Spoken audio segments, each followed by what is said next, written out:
We are talking about constitution amendment. Constitution amendment అంటే ఏంటి? ఏ ఆర్టికల్ ప్రకారం? Article 368. Okay, addition, repealing and making variations to the constitution is called as constitution amendment. Okay, అయితే ఇక్కడ మనం అడిగేది ఏంటంటే what is constitution amendment? Trace what is constitution amendment and trace the evolution of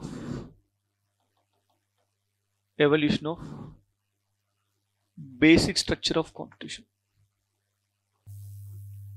Trace the basic structure of constitution. అంటే రాజ్యాంగ సవరణ అంటే ఏంటి? రాజ్యాంగ what is that basic structure? రాజ్యాంగ మౌలిక స్వరూపం ఏ రకంగా ఆవిర్భవించిందో లేదంటే ఎవాల్వ్ అయిందో, పరిణామ క్రమం చెందిందో తెలుపమని చెప్పేసి అడగచ్చు. ఓకేనా? సో ఈ కాంటెక్స్లో మనకి first of all the importance of what is constitution amendment: addition, repeal or making any variation in the constitution by the parliament under article 368 of the constitution. That is what called as constitution amendment. Okay na? ఎందుకు constitution amendment అవసరం? నిన్న క్లాస్లో మనం discuss చేసాం. Why the రాజ్యాంగ సవరణ is required. ఎందుకు అవసరం రాజ్యాంగ సవరణ? మారుతున్నటువంటి సామాజిక, ఆర్థిక, రాజకీయ పరిస్థితుల్లో భాగంగా రాజ్యాంగంలో కూడా మార్పులు కావాలి. అర్థమవుతుందా? ఎందుకంటే ప్రజల యొక్క ఆలోచనలు, ప్రజల యొక్క విశ్వాసాలు, ప్రజల యొక్క రిక్వైర్మెంట్స్ అనేటివి టైం టు టైం చేంజ్ అవుతుంటాయి. సో ఆ సందర్భంలో ఖచ్చితంగా రాజ్యాంగంలో కూడా మార్పులు జరగాలి. ఇది ఎవరి ఆలోచన? Doctor B R Ambedkar. ఏమంటాడు? What does he say about the constitution? Constitution is a living document అంటాడు. Constitution is a living document. ఓకేనా? రైట్. మరి ఎందుకు రాజ్యాంగ సవరణ అనేది ఎందుకు ఒక పెద్ద క్వశ్చన్గా మారిపోయింది? ఎందుకు రాజ్యాంగ సవరణ పైన ఇంత చర్చ ఎందుకు జరుగుతుంది? Okay, why there is a discussion on constitution amendment? Why? ఈ వైలోనే ఉంటుంది ఏంటి? ఎవల్యూషన్. ద ఎవల్యూషన్, పరిణామ క్రమం ఎలా జరిగింది అనేది ఎందుకు అనేటువంటి దానిలోనే మనకి ఇదంతా కవర్ అవుతుంది. ఓకేనా? రైట్. ఫస్ట్ ఆఫ్ ఆల్ మన రాజ్యాంగం ఫస్ట్ ఇక్కడ ఇంపార్టెంట్ థింగ్ ఏంటంటే రాజ్యాంగం ఏర్పడినప్పుడు ఎప్పుడు ఎన్ఫోర్స్ ఏం చెప్పండి? 26 జనవరి 1950. This is the date of enforcement of the constitution. ఓకేనా? దీని తర్వాత రాజ్యాంగంలో ఉన్నటువంటి కొన్ని ఇన్కన్సిస్టెన్సీ అనేవి బయటపడినాయి.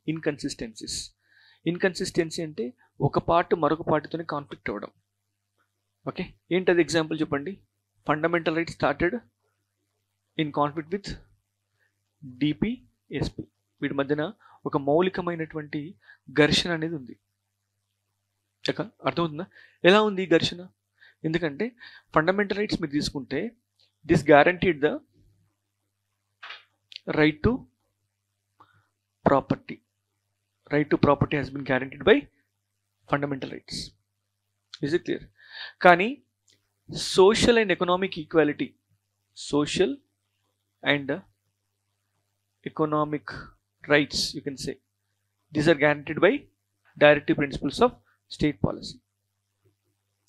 మరీ ముఖ్యంగా చెప్పాలంటే article 31, 19 clause 1 subclause F, these were found in conflict with article 39 clause B and clause C of the constitution. Did you understand? Article 31 ఏం చెప్తుంది? నీ యొక్క ఆస్తి తీసుకుంటే గవర్నమెంట్ కంపెన్సేషన్ పే చేయాలని చెప్తుంది, నష్టపరిహారం చెల్లించాలని చెప్తుంది. మరోవైపు ఆర్టికల్ 19 clause 1 subclause F ఏం చెప్తుంది? The right of the person to manage his property. Right of the person to manage his property. నీ ప్రాపర్టీ తీసుకుంటే కంపెన్సేషన్ చెల్లించాలని 31 చెప్తే 19 clause 1 subclause F అనేది నీ ప్రాపర్టీ నీకు మేనేజ్ చేసే హక్కు నీకు ఉంది అని చెప్పేసి 19 clause 1 subclause F. This is in direct clash with article 39 clause B and class C. Class B ఏం చెప్తుంది? Ownership of the distribution of the ownership of the resources must be at the community అని చెప్పేసి article 39 clause B చెప్తుంది. Okay, class C ఏం చెప్తుంది?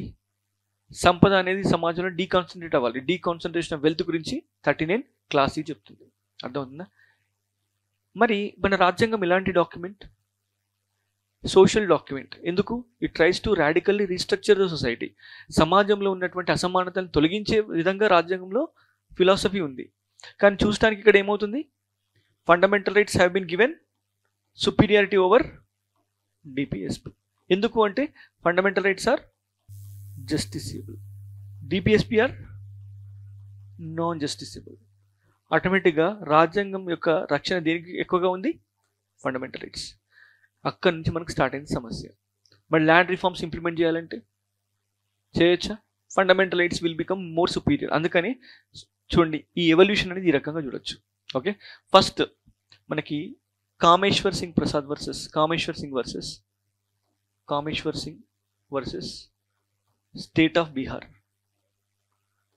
ఈ కేసులో మొట్టమొదటిగా ఏం చేశారు? The land reform laws were challenged. దాని సుప్రీంకోర్టు ఏం చెప్పింది? ల్యాండ్ రిఫార్మ్స్ ఆర్ అన్కాన్స్టిట్యూషనల్ అని చెప్పేసింది. Land reforms are unconstitutional. మరి ఈ ల్యాండ్ రిఫార్మ్స్ని ఇంప్లిమెంట్ చేయకుండా సమాజంలో మనం మార్పులు తీసుకురావచ్చా? వెల్త్ రీడిస్ట్రిబ్యూషన్ అనేది సాధ్యం అవుతుందా? సాధ్యం కాదు. అందుకని దీన్ని ఓవర్కమ్ చేయడం కోసం ఏం చేస్తాం? What is that? First constitution amendment act తీసుకొచ్చాం. We have enacted first constitution amendment act. Okay, ఈ మొదటి రాజ్యాంగ సవరణ ఏం తీసుకొచ్చింది? It has added exemptions to article 31 in the form of article 31A and 31B. These exemptions were added to the constitution. 31A talks about exemption of 5 types of laws to be challenged in the judiciary. 31 clause B ఏం చెప్తుంది? It actually added schedule 9 to the constitution. Any law which is placed under schedule 9 that is also immune from the judicial review. న్యాయ సమీక్ష నుంచి రక్షణ పొంది చట్టాలు ఏవైతే land reform loss. దీన్ని మళ్ళీ ఏం చేశారు? That has been challenged in the another case. What is that? Shankari Prasad versus Union of India. Shankari Prasad versus Union of India. దాని మరి సుప్రీంకోర్టు ఏం చెప్పింది? What supreme court held? సుప్రీంకోర్టు ఏం చెప్పింది? 31A and 31B are what is that? Valid. ఎందుకు valid అంటే because constitution amendment act is not లా. రాజ్యాంగ సవరణ అనేది చట్ట పరిధిలోకి రాదు అని చెప్పింది. ఎందుకంటే 13 Clause 3లో చట్టం అనేటువంటి నిర్వచనంలో భాగంగా దేని గురించి ప్రస్తావన లేదు? Constitution amendment. సో న్యాయ సమీక్షకు అవకాశం ఉంటుందా? లేదు అని చెప్పేసి చెప్పడం ద్వారా దీని యొక్క వ్యాలిడిటీని సుప్రీంకోర్టు డిక్లేర్ చేసింది. ఓకే, మళ్ళీ ఏం జరిగింది? Again 4th and 17th constitution amendment acts, ముఖ్యంగా 17th amendment act is very important. Why? Because of this act many state legislations have been added into Schedule 9 of the Constitution. తద్వారా మళ్ళీ న్యాయ సమీక్ష నుంచి రక్షణ పొందింది. దీన్ని మళ్ళీ ఏం చేశారు?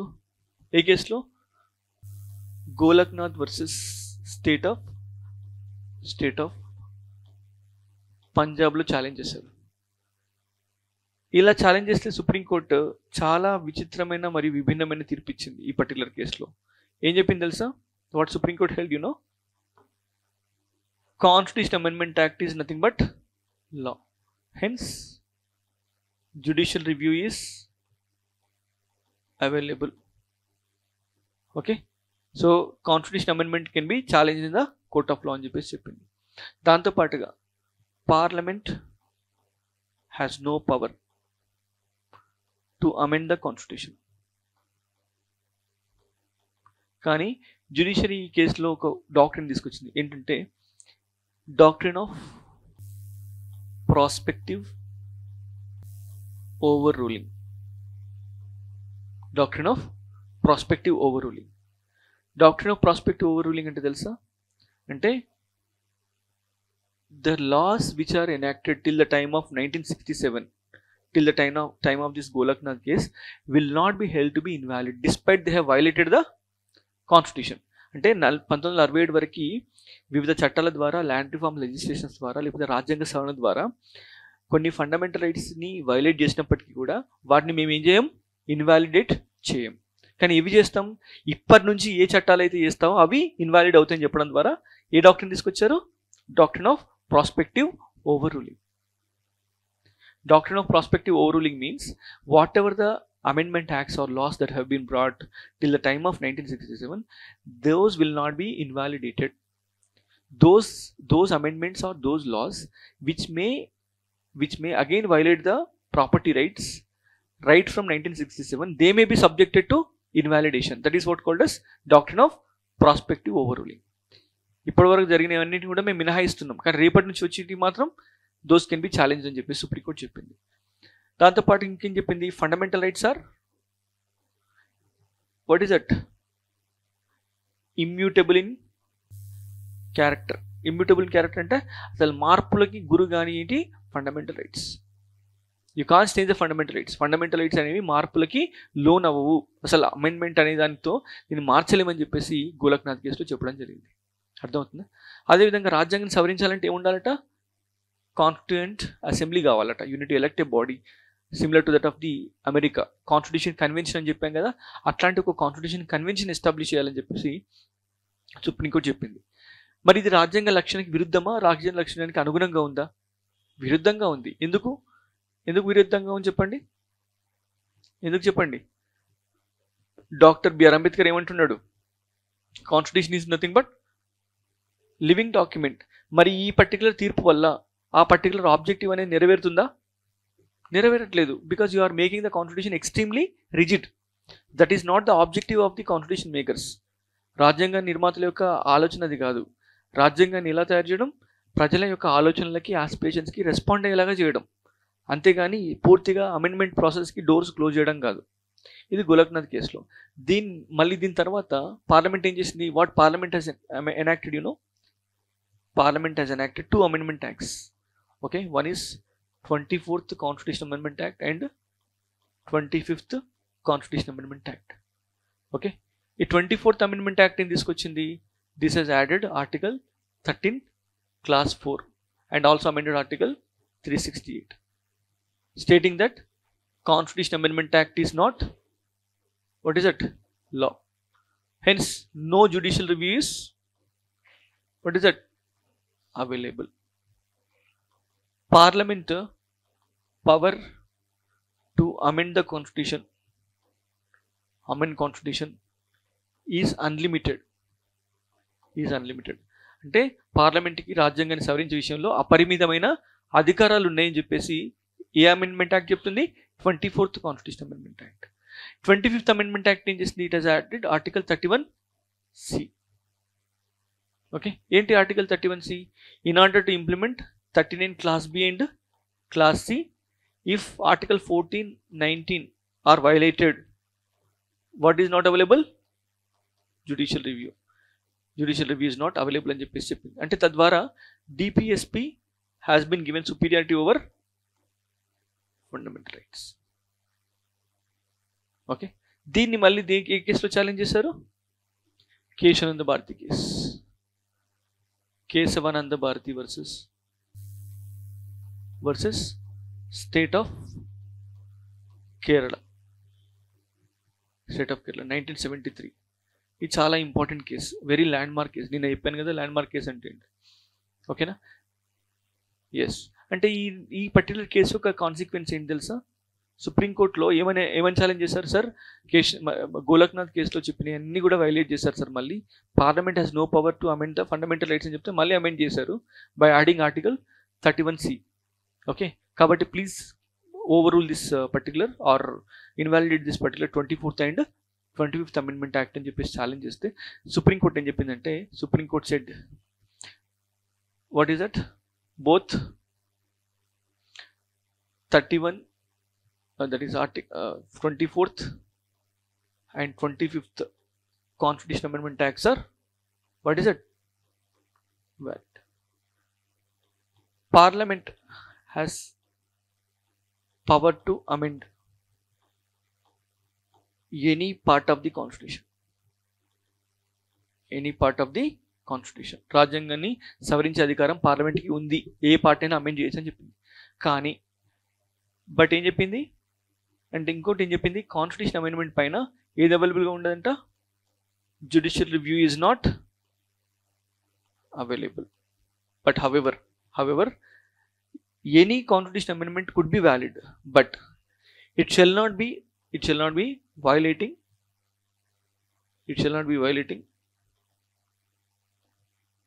no violation of basic structure of the constitution.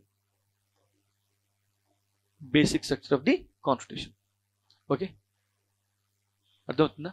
Basic structure అంటే ఏంటి? What is basic structure? Okay, so here the supreme court said, okay, basic structure shall not be violated, but no definition for basic structure has been given by the Supreme Court. కానీ మన ఉద్దేశం ప్రకారం basic structure అంటే ఏంటి? Okay, basic structure means certain essential elements of the constitution are not subjected to amendment by means of constitution amendment. అంటే రాజ్యాంగంలో కొన్ని essential థింగ్స్ని దేని ద్వారా సవరించలేరు? కాన్స్టిట్యూషన్ అమెండ్మెంట్ ద్వారా. దాన్ని ఏమంటున్నాం? బేసిక్ స్ట్రక్చర్ అంటున్నాం. What is that basic structure? అంటే సుప్రీంకోర్టు ఇక్కడ ఏమి ఇచ్చింది? It has given only what is that indicative list ఇచ్చింది. దీనిలో కేశవ భారతి ఇండికేటివ్ లిస్ట్ అంటే బేసిక్ స్ట్రక్చర్ అంటే ఇలా ఉంటుందని చెప్పింది, కానీ ఇవి మాత్రమే బేసిక్ స్ట్రక్చర్ అని చెప్పాలి. అర్థమవుతుందా?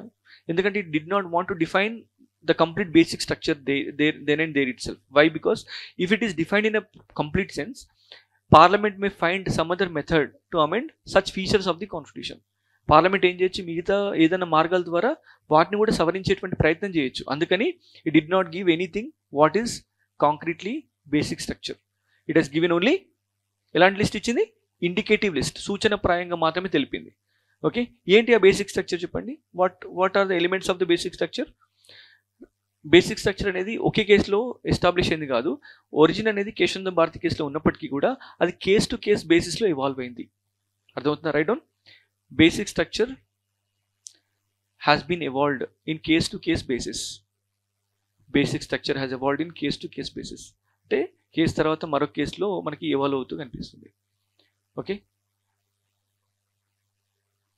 అర్థమవుతుందా?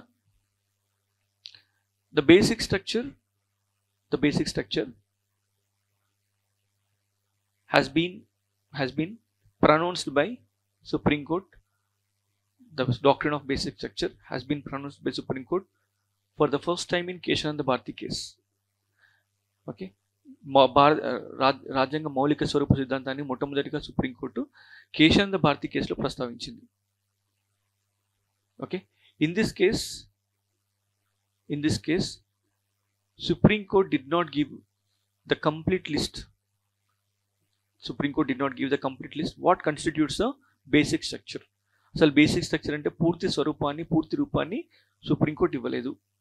కానీ సుప్రీం కోర్ట్ ఏమి ఇచ్చింది? It has given what is it? It has given indicative list, full list. Rather it has given only indicative list.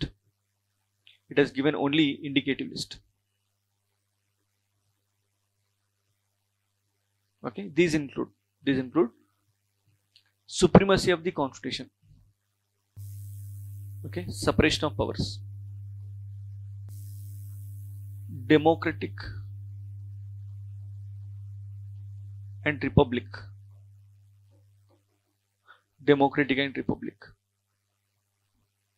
parliamentary form of democracy,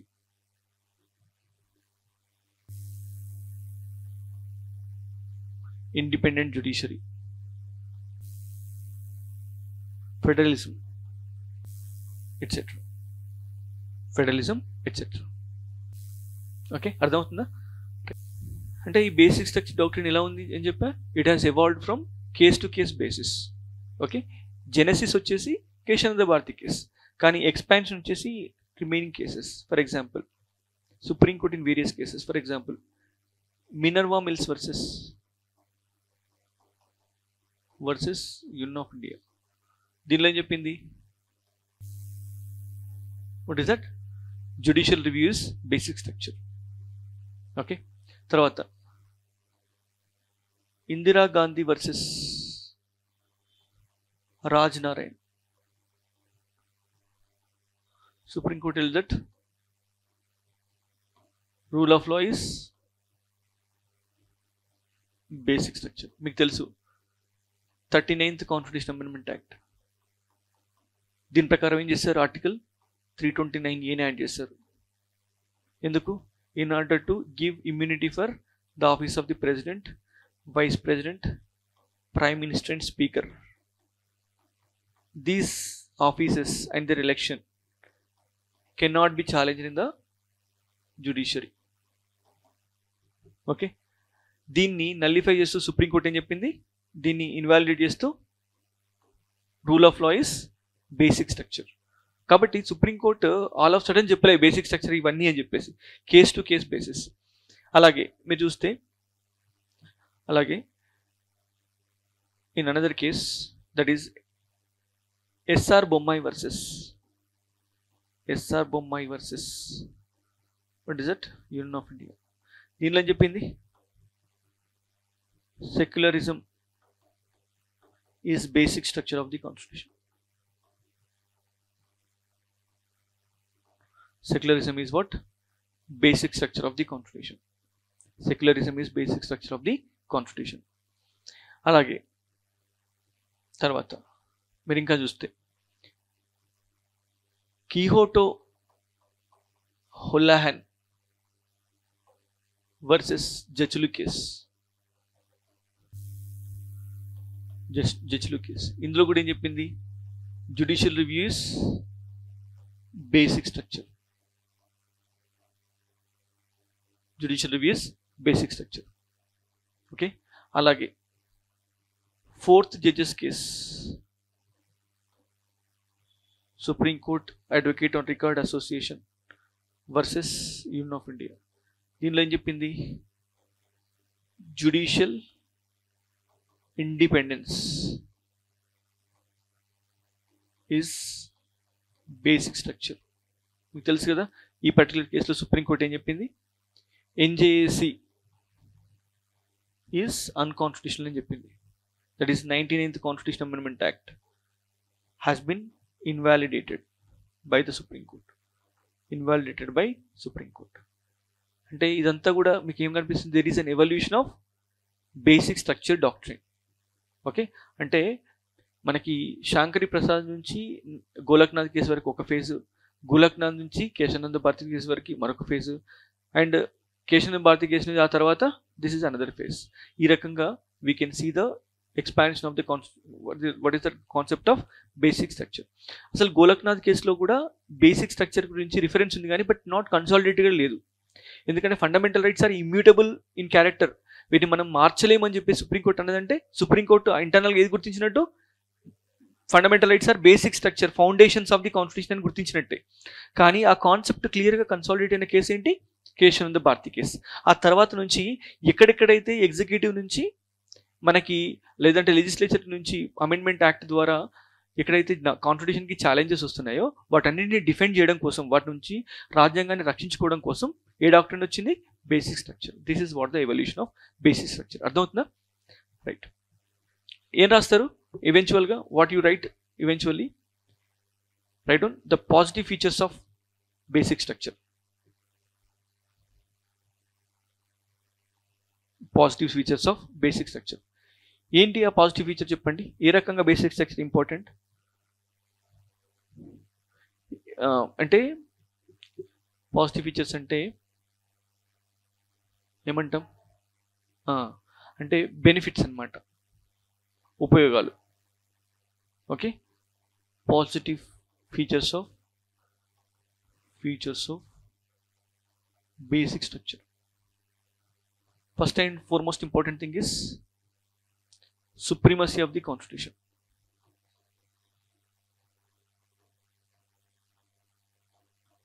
అంటే ఏంటి? రాజ్యాంగ ఆధిక్యత.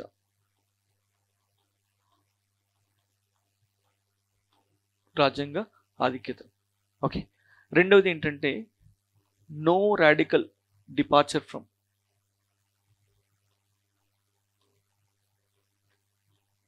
No radical departure from the ideals of constitution makers. No radical departure అంటే రాజ్యాంగ నిర్మాతల ఆలోచనల్ని నీరుగార్చకుండా చేయడం. Okay, వాళ్ళ ఆదర్శాల్ని కాంప్రమైజ్ అవ్వకుండా చేయడం. అంతేనా కాదు. ఇప్పుడు ఫర్ ఎగ్జాంపుల్ సెక్యులరిజం అనేది వాళ్ళ ఆదర్శం, దాన్ని మారిస్తే రాజ్యాంగ నిర్మాతల ఆదర్శాలను కూడా మార్చినట్టే. ఓకే, నెక్స్ట్ నెంబర్ త్రీ ఏంటండి? Radical departure from. No radical departure from the ideals of constitution makers. And third one checking మెజారిటేరియనిజం.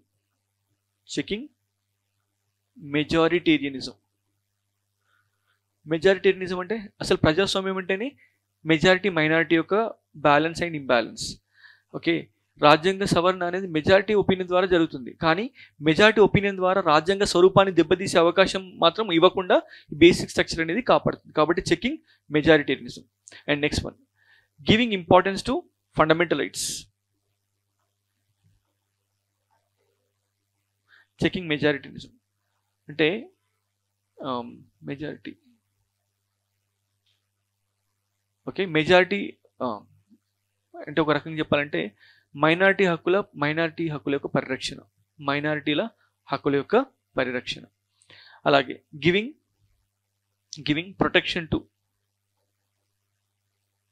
Fundamental rights. Fundamental రైట్స్ని కాపాడడం. అలాగే fifth one protecting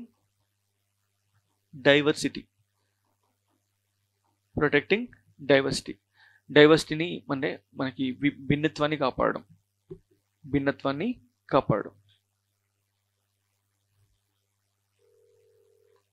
okay, right. Next negative aspects of basic structure doctrine. Okay, ఏంటి negative aspects? First and foremost thing is regressive, highly regressive అంటే what is it? తిరోగామి చర్య. Regressive అంటే ఎలా అంటే when the constitution is amended means you are amending the constitution according to the changing needs of the people. మారుతున్న ప్రజల అవసరాలను దృష్టిలో పెట్టుకుని రాజ్యాంగాన్ని మారుస్తున్నాం, కానీ దాన్ని బేసిక్ స్ట్రక్చర్ డాక్ట్రిన్ అనేటువంటి పేరుతోని దాన్ని అడ్డుకోవడం అనేది ఏంటి? Regressive. Okay, next second one going against the opinion of the people.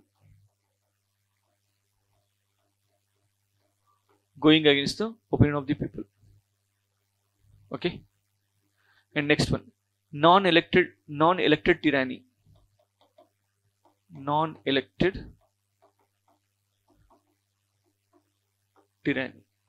అంటే టిరానీ అంటే ఏంటంటే ఒక రకంగా చెప్పాలంటే డిక్టేటర్షిప్. ఓకే, ఎవరు నాన్ ఎలక్టెడ్? ఎవరు? Judges. And these non elected people are preventing the constitution amendment. అర్థమవుతుందా? నాన్ ఎలక్టెడ్ టిరానీ అంటే ఏమంటాం? It leads to dictatorship. Judiciary ఆధిపత్యం అని రాయండి. జ్యుడిషియరీ న్యాయ వ్యవస్థ ఆధిపత్యం. అంటే న్యాయ వ్యవస్థ ఆధిపత్యం అంటే it is violating, right on, violation of separation of powers. Right down. Next one, violation of separation of powers.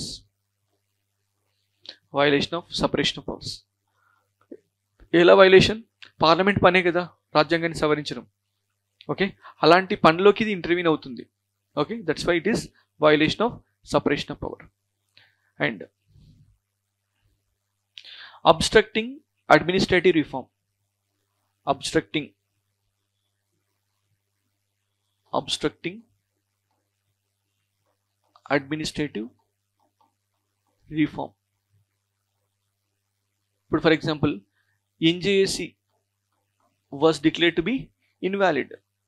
Okay, మరి ఈ ఎన్జేఏసి అనేది దేనికి ఉపయోగపడుతుంది? జ్యుడిషియల్ అపాయింట్మెంట్స్ని సజావుగా జరిగేలాగా, ఆబ్జెక్టివ్గా జరిగేలాగా ఉపయోగపడుతుంది. కాబట్టి ఇవన్నీ కూడా negatives of the basic structure doctrine. అర్థమవుతుంది. మనం ఏం చదువుకున్నాం చెప్పండి ఇప్పుడు. First of all, what is the reason for the basic structure, how the fundamental rights and DPSP, the clash between fundamental rights and DPSP is the reason for the evolution of this doctrine. First time మనకి ఈ doctrine ఏ కేసులో వచ్చింది? Kesavananda Bharati case. ఆ తర్వాత expand అయిన cases discuss చేసాం, తర్వాత positive discuss చేసాం, తర్వాత నెగటివ్స్. Okay, right. నెక్స్ట్ తర్వాత write down recently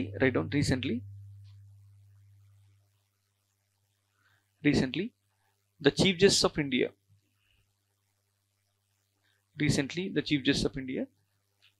held that basic structure is North Star. Okay, write down recently అంటే ఏం రాస్తారు తెలుగులో? Okay, right. ఏదైనా కానీ చీఫ్ జస్టిస్ ఆఫ్ ఇండియా అంటే భారత ప్రధాన న్యాయమూర్తి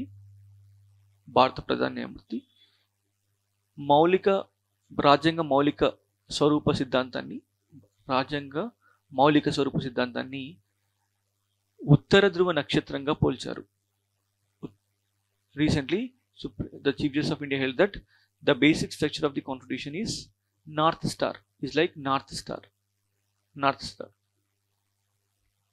Discuss the importance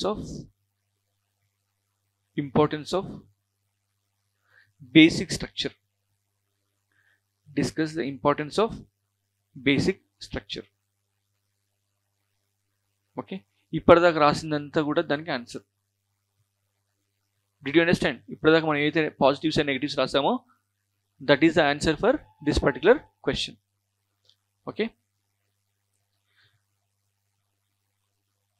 అయితే ఇంకొన్ని విమర్శలు రాయండి. Next point, basic structure doctrine is not defined in the constitution. అంటే రాజ్యాంగంలో ఎక్కడ కూడా నిర్వచించబడలేదు. There is no precise meaning for the basic structure doctrine. తర్వాత జడ్జి యొక్క వ్యక్తిగత విలువల పైన ఆధారపడి ఉంటుంది. Depends upon the personal values of judges.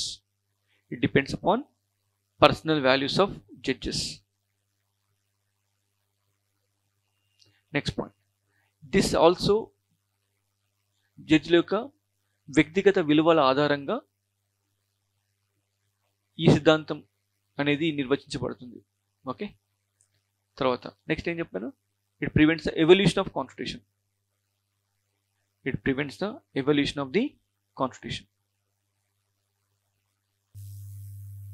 Okay, right. ఇదే ఇప్పుడు ఈ కాన్స్టిట్యూషన్ మనం పైన ఇంకో క్వశ్చన్ రాయండి.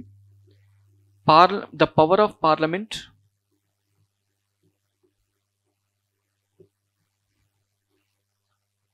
Next question, the power of parliament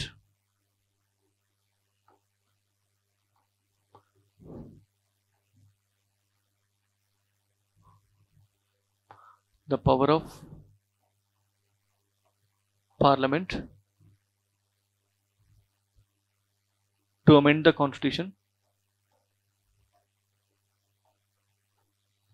the constitution is limited.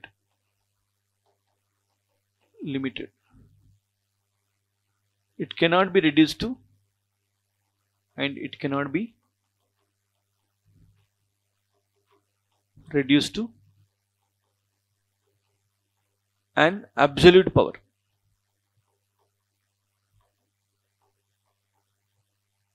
It cannot be reduced to an absolute power. Okay, ఇది చాలా ఇంపార్టెంట్ క్వశ్చన్. ఇది ఇలాంటి డైమెన్షన్లో క్వశ్చన్ కంపల్సరీ వస్తుంది. అయితే బేసిక్ స్ట్రక్చర్ పైన వస్తుంది, లేదంటే ఈ పర్టికులర్ డైమెన్షన్ పైన వస్తుంది. ఓకే, అంటే పార్లమెంటు అంటే రాజ్యాంగాన్ని సవరించే అధికారం పార్లమెంట్కి కేవలం పరిమితంగానే ఉంటుంది, కానీ దీన్ని అపరిమితంగా మార్చే అధికారం పార్లమెంటుకు లేదు. దీనిని అపరిమితంగా మార్చే అధికారం దేనికి లేదు? పార్లమెంట్కి లేదు.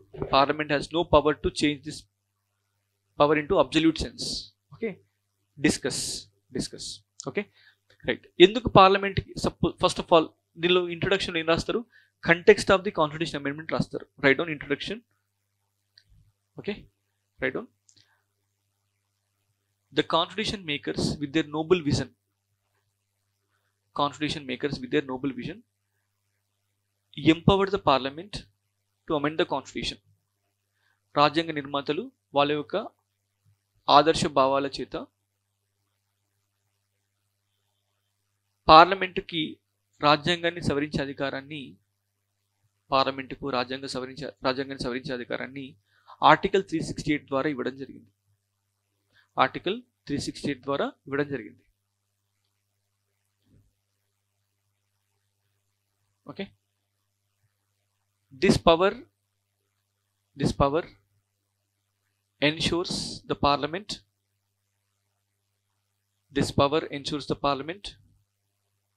to amend the constitution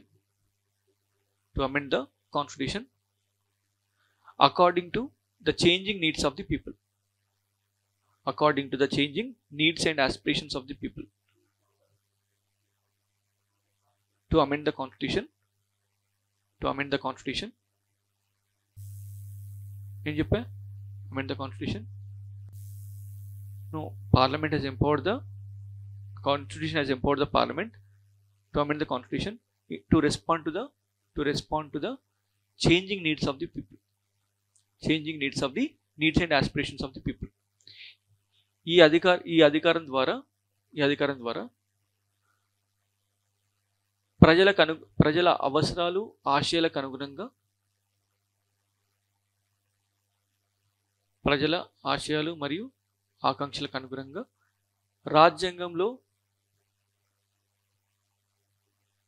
మార్పులు తీసుకురావడానికి అవకాశాన్ని ఇవ్వడం జరిగింది. ఇది context of the question. Okay, ఈ కంటెక్స్ట్ ఏం చేస్తాం మనం? ఇంట్రొడక్షన్లో రాసాం. ఓకే, ఇప్పుడు now body of the question ఏంటి చెప్పండి? Power of the constitution to amend the constitution is what is that? Limited. ఇది limited, but it is not absolute. Okay, ఏ రకంగా limited? Okay, right. Next line. The parliament has limited power. పార్లమెంట్కి కేవలం పరిమితమైన అధికారం ఉంది. ఈ క్రింది విధంగా పరిమితమైన అధికారం ఉంది. Parliament has limited power as given in the following. Okay, first one, in the original constitution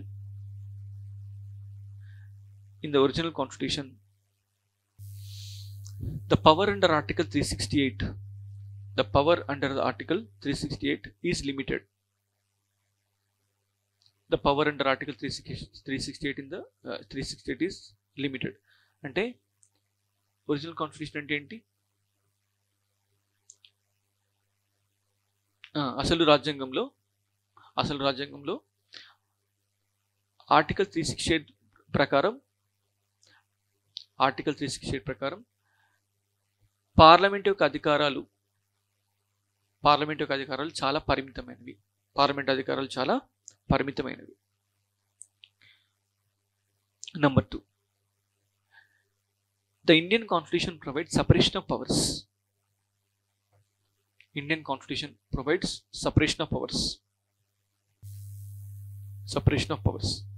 Thus parliament powers are limited. అంటే రాజ్యాంగంలో ఏమున్నాయి? అధికారాల విభజన ఉంది. అధికారాల విభజన ఉన్నప్పుడు పార్లమెంట్కి పూర్తి అధికారాలు వచ్చినట్ట? రానట్టే. It has only limited power. Next, third one. In case amendment goes wrong, ఒకవేళ సవరణ అనేది రాజ్యాంగాన్ని ఉల్లంఘించినట్టయితే, in case amendment goes wrong, the judiciary has power to correct it. Since it is guardian of the constitution. What is it? Guardian of the constitution.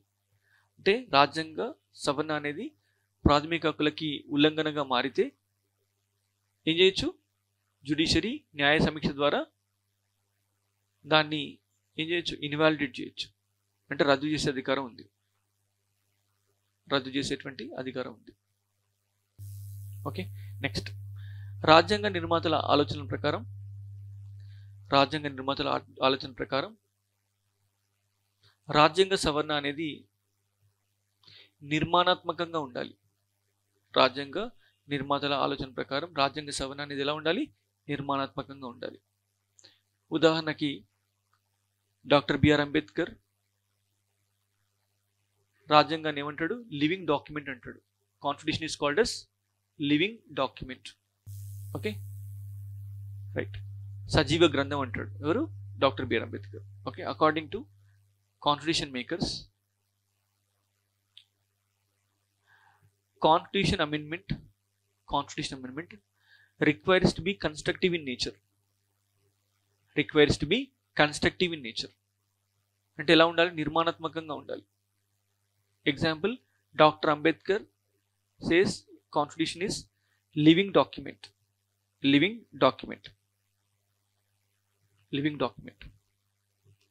Right. Next ఉదాహరణకి, next line, ఉదాహరణకి ఈ క్రింది రాజ్యాంగ సవరణలు రాజ్యాంగ విలువలని పెంపొందించేందుకు దోహదపడ్డాయి. ఉదాహరణకి we are giving only examples. Okay, ఈ క్రింది రాజ్యాంగ సవరణలు రాజ్యాంగ విలువల్ని పెంపొందించడానికి దోహదపడ్డాయి. Okay right, for example, okay, for instance, 44th Constitutional Amendment Act of 1978. 44th Constitutional Amendment Act of 1978. దీని ద్వారా ఏం జరిగింది, okay, safeguards are introduced against imposition of what is that, emergency.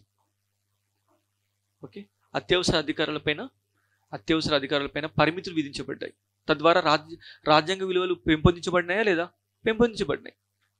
ఉదాహరణకి 44వ రాజ్యాంగ సవరణ ద్వారా అత్యవసర అధికారాలపైన ఏమి ఇంపోజ్ చేయబడినాయి, పరిమితులు ఇంపోజ్ చేయబడినాయి.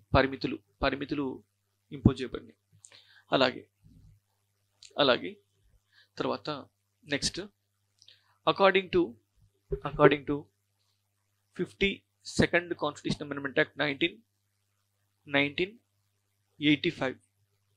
52nd Constitutional Amendment Act of 1985. దేని గురించి చెప్పండి ఇది, what is this about, do you no?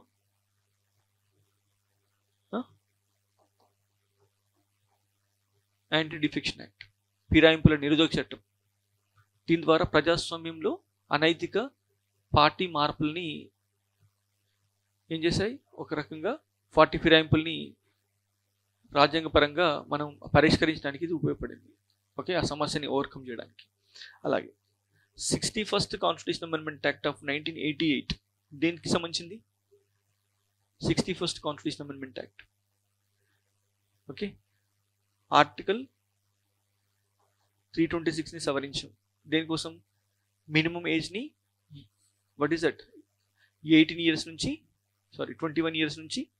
18 ఇయర్స్కి మనం మార్పు చెందించడం ద్వారా ప్రజాస్వామ్యాన్ని ఇంకా విస్తృతపరచడం జరిగింది. We have expanded the spirit of democracy. ప్రజాస్వామ్యాన్ని విస్తృతపరచడానికి ఉపయోగపడింది. ఓకేనా. అలాగే తర్వాత 97th Constitutional Amendment Act దేనికి సంబంధించింది, కోఆపరేటివ్ సొసైటీస్. ఇది కూడా ప్రజాస్వామ్యాన్ని విస్తృతపరచడానికి ఉపయోగపడింది. Okay, of course part 9B is different. Okay, that has been invalidated by judiciary, but still cooperative spirit is also important. అలాగే ఇంకేం చేస్తాం చెప్పండి. For example 100th Constitutional Amendment Act, 100th కాదు, 101st ఏంటది, ఇట్ ఇస్ దట్ GST. ఇది దేనికి సంబంధించింది, expanding the spirit of cooperative federalism. Cooperative federalism అంటే ఏంటి,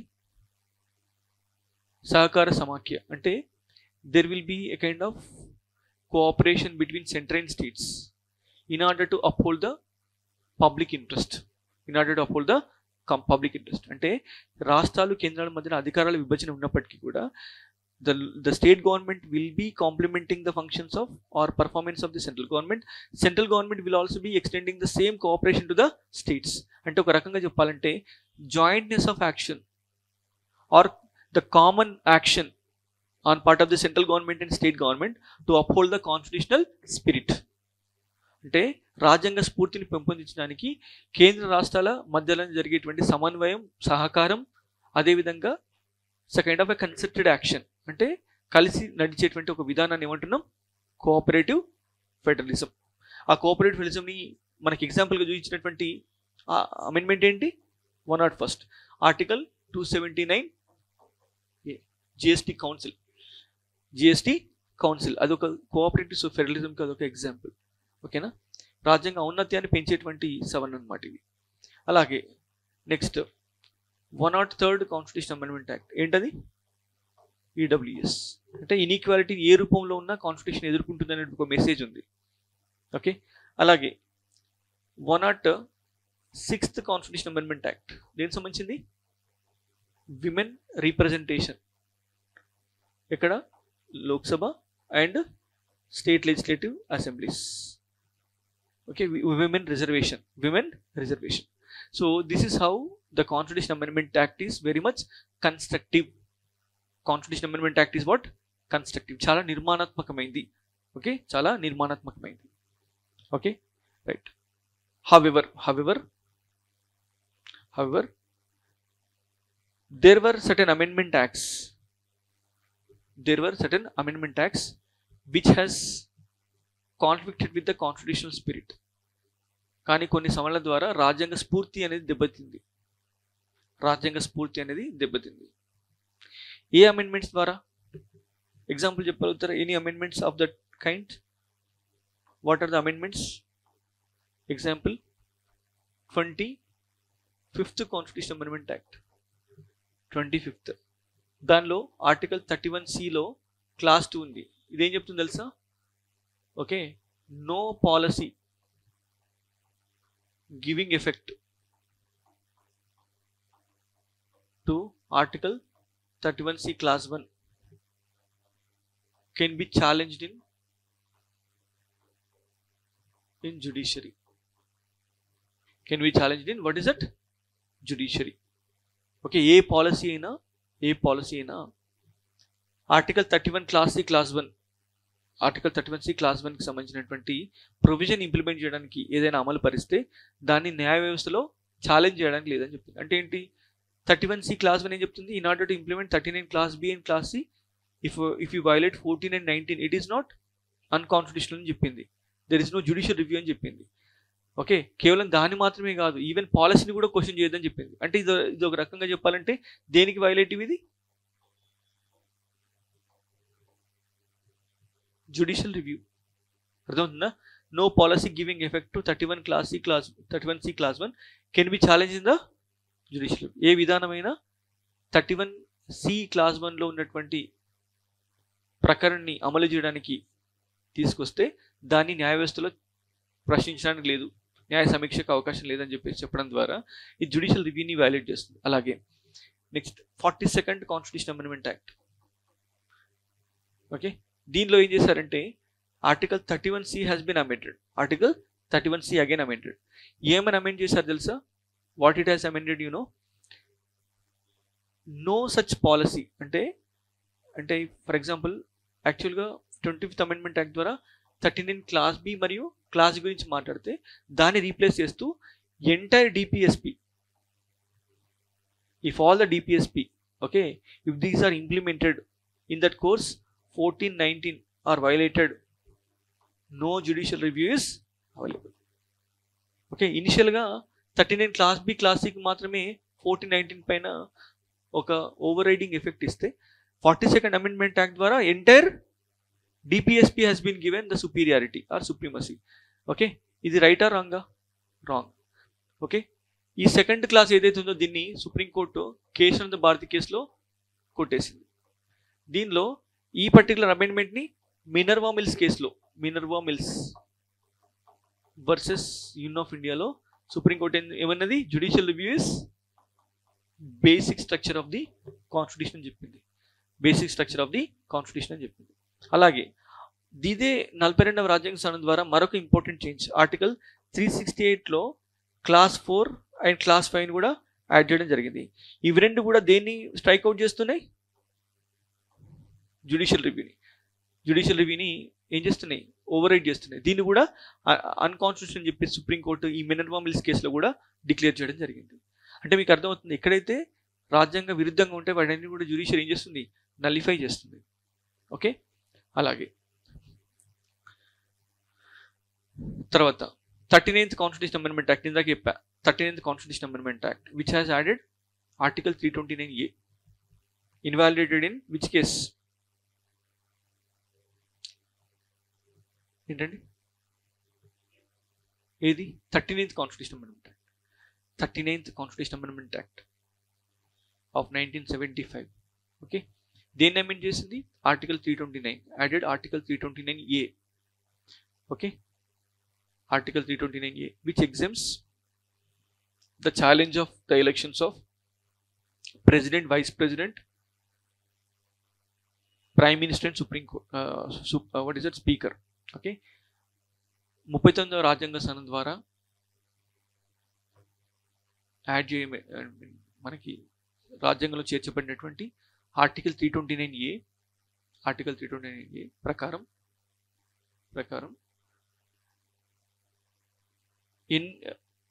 రాష్ట్రపతి, ఉపరాష్ట్రపతి, ప్రైమ్ మినిస్టర్ మరియు స్పీకర్ సంబంధించినటువంటి ఎన్నిక వివాదాల్ని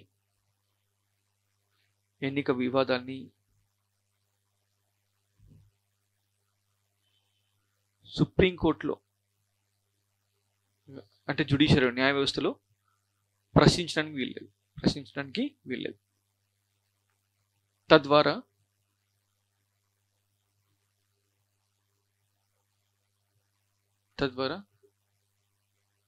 రూల్ ఆఫ్ లా అంటే చట్టం ముందు అందరూ సమానమే అనేటువంటి భావన ఉల్లంఘన గురైంది.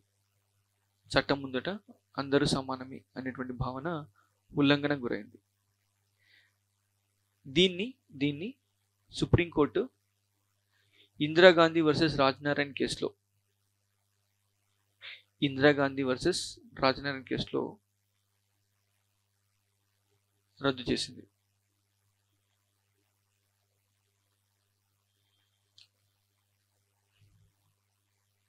ఓకే, నెక్స్ట్ ఇంకో క్వశ్చన్ రాయండి. What is, okay next line, constitution morality. ఇది UPSC question. Constitution morality is rooted in the constitution itself. Constitutional morality is rooted in the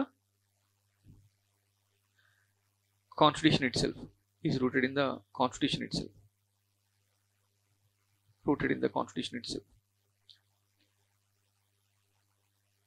And it is founded on its essential facets.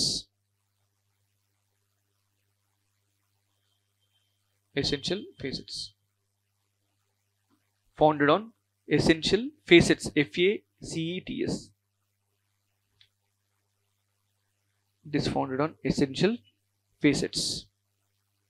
Okay, just wait, I'll provide you translation.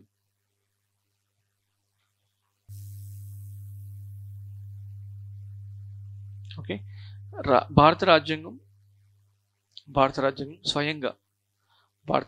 స్వయంగా రాజ్యాంగ నైతికత అనే సిద్ధాంతానికి మూలం.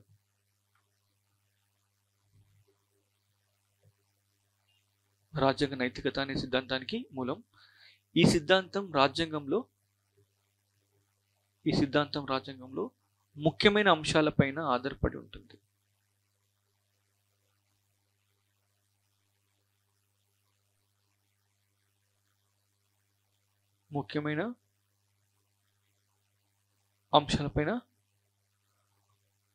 ఉంటుంది. Okay, ఈ సందర్భంలో రాజ్యాంగ నైతికతను రాజ్యాంగ నైతికతను వివిధ సుప్రీంకోర్టు తీర్పుల ఆధారంగా వివిధ సుప్రీంకోర్టు అంటే జ్యుడిషియల్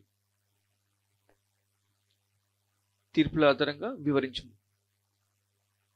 సుప్రీంకోర్టు తీర్పుల ఆధారంగా వివరించము. Okay, right. సో మరి రాజ్యాంగ నైతికత అంటే ఏంటి? రాజ్యాంగ నైతికత అంటే ఏంటి? What is constitutional morality? అది ఇంట్రొడక్షన్లో ఉండాలి. Okay, you need to write what is constitutional morality, రాజ్యాంగ నైతికత. రాజ్యాంగ నైతికత. ఓకే, రాజ్యాంగ నైతికత అంటే ఏంటంటే these are the system of basic values, norms and conventions.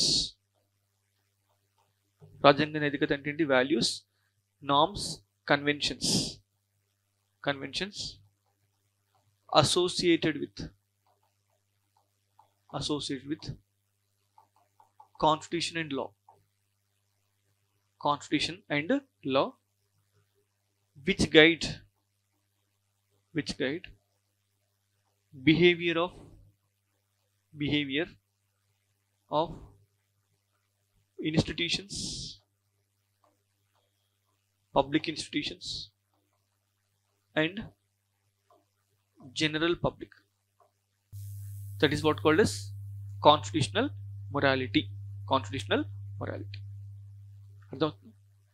It is a set of values, norms and conventions associated with the constitution and law which guide the behavior of public institutions as well as general public. Okay, రాజ్యాంగ నైతికత అనగా రాజ్యాంగం మరియు చట్టంలో నెలకొల్పినటువంటి విలువలు, నియమాలు మరియు సంప్రదాయాలు ఏవైతే రాజకీయ వ్యవస్థల్ని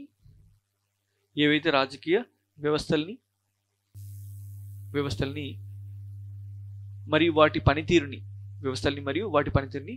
ప్రభావితం చేస్తాయో, అదేవిధంగా సాధారణ ప్రజల జీవితాన్ని ప్రభావితం చేస్తాయో ఆ విలువల సమాహారాన్ని ఏమంటున్నాం? రాజ్యాంగ నైతికత అంటున్నాం. రాజ్యాంగ నైతికత. ఓకేనా? ఏంటి మరి ఈ పర్టికులర్ దానిలో ఉన్నటువంటి ఎసెన్షియల్ ఆస్పెక్ట్స్ ఏంటి? మరి నైతికతలో కనిపించేటువంటి ముఖ్యమైన విషయాలు ఏంటి? ఓకే, మనకు రాజ్యాంగ నైతికత దేనిలో కనిపిస్తుంది? What is that? Rule of law. చట్టం ముందట అందరూ సమానమే. ఓకే, అలాగే ఇంకేం కనిపిస్తుంది? What is that? సెక్యులరిజం, లౌకికత్వం కూడా అదే. అలాగే gender equality. What is that? లింగ సమానత్వం. అదేవిధంగా ఇంకేం చూడొచ్చు? What else you can see? Okay, right to information, సమాచార హక్కు అనేది కూడా ప్రజాస్వామ్య మౌలిక సూత్రాల్లో భాగం. ఓకే, అలాగే liberties of the people,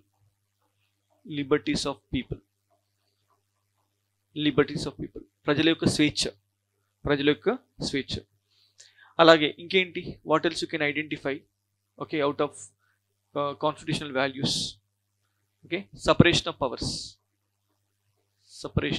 powers. అలాగే judicial, what is that? Independence. ఇవన్నీ కూడా ఏంటి? రాజ్యాంగ నైతికతలో భాగం. These are all essential facets of the constitutional morality.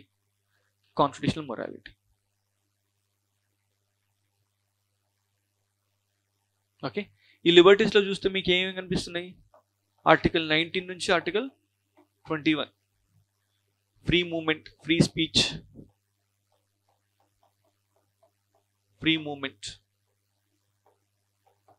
Okay, freedom of residence, freedom of residence, freedom of profession, ఇవన్నీ కూడా లిబర్టీస్లో భాగం. Okay, freedom from arbitrary arrest and detention, freedom from arbitrary arrest and detention అంటే అక్రమంగా ఒక వ్యక్తిని నిర్బంధించకూడదు, అక్రమంగా వ్యక్తి నుంచి సాక్ష్యాన్ని సేకరించడం, ఇవన్నీ ఏంటి protection of the liberties of the people. ఇవన్నీ కూడా ఏంటి రాజ్యాంగ నైతికతలో భాగం. రాజ్యాంగం చెప్తుంది ఏది సరైంది అని చెప్పేసి, అర్థమవుతుందా? అలాగే మీరు చూడండి, ఇంకా ఇప్పుడు ఫర్ ఎగ్జాంపుల్ గవర్నర్ అనుకోండి, గవర్నర్ ఎలా పనిచేయాలి? He must act as head of constitution at state level, not as an agent of what is it center, not as an agent of center. That is also constitutional morality. Alage justice is also part of constitutional morality. Abolition of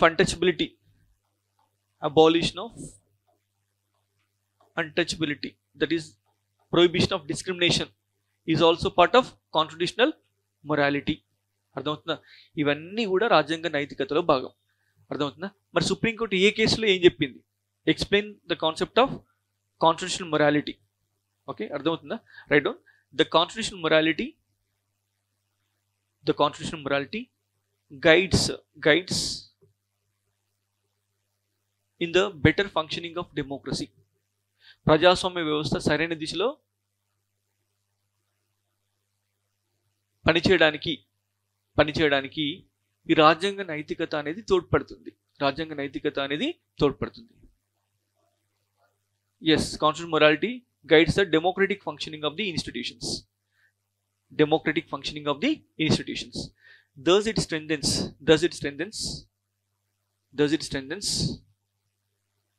substantive democracy. What does it do? Does it strengthens substantive democracy?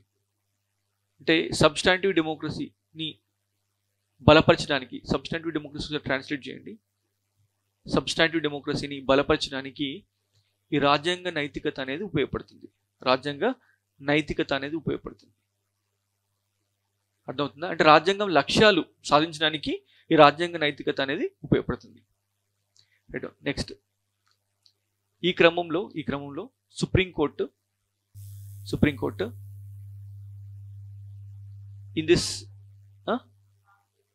వాస్తవిక ప్రజాస్వామ్యం, substantive democracy ఏంటి? వాస్తవిక ప్రజాస్వామ్యం. Okay, right. So in this context supreme court identified various facets of the substantive democracy or constitutional morality, okay.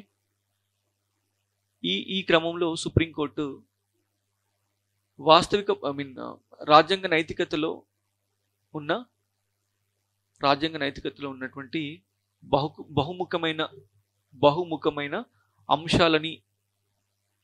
బహుముఖమైన అంశాలని వివిధ తీర్పుల్లో ఏం చేసింది? ప్రస్తావించింది. ఇప్పుడు example, right down first one. Supreme court in S R Bommai versus union of India held that secularism is a basic structure of constitution. Secularism is what is that? Basic structure of the constitution. అంటే secularism, లౌకికత్వం అనేది రాజ్యాంగ నైతికతలో భాగం. అలాగే next, Navtej Singh Johar versus union of India. Navtej Singh Johar,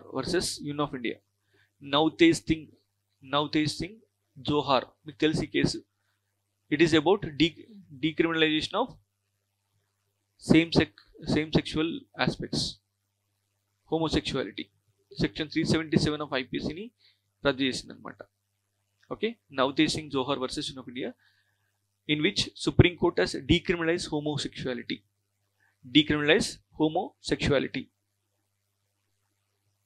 And the Supreme Court has emphasized the values, has emphasized on human values. ఆ రకంగా supreme court మానవ విలువలైనటువంటి హుందాతనం, డిగ్నిటీ, సమానత్వం మరియు స్వేచ్ఛ. Okay, emphasised on human values such as dignity, equality and freedom. ఏంటండి? హుందాతనం, స్వేచ్ఛ, సమానత్వం మొదలైన అంశాలని బలపరిచింది. అర్థమవుతుందా? ఈ రకంగా కాన్స్టిట్యూషనల్ మొరాలిటీ మనకు కనిపిస్తుంది. అలాగే young lawyers association versus state of Kerala.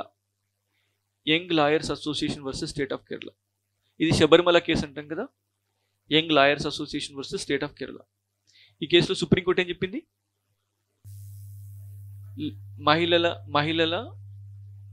మహిళల టెంపుల్ ఎంట్రీ, ఆలయ ప్రవేశం అనేది రాజ్యాంగ విరుద్ధం. మహిళల ఆలయ ప్రవేశం పైన నిషేధం అనేది రాజ్యాంగ విరుద్ధం అని చెప్పేసి చెప్పింది. That's how it has promoted what is it gender equality in spirituality. Okay, స్పిరిచువాలిటీలో, ఆధ్యాత్మికతలో లింగ సమానత్వాన్ని గురించి చెప్పింది. అంటే ఈ రకంగా ఏంటి అది. ఓకే, అలాగే supreme court Puttaswamy versus union of India.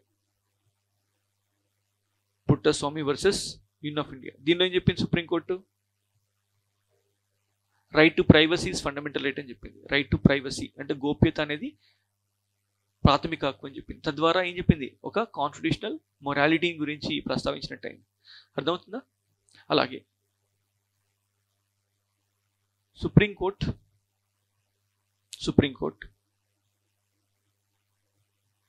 In Shayara Bano versus union of India. Shayara Bano తెలుసుగా. షయారో బాను కేసు ఏంటి? Triple talaq case. Shayara Bano versus union of India. In this Supreme Court held triple talaq is unconstitutional.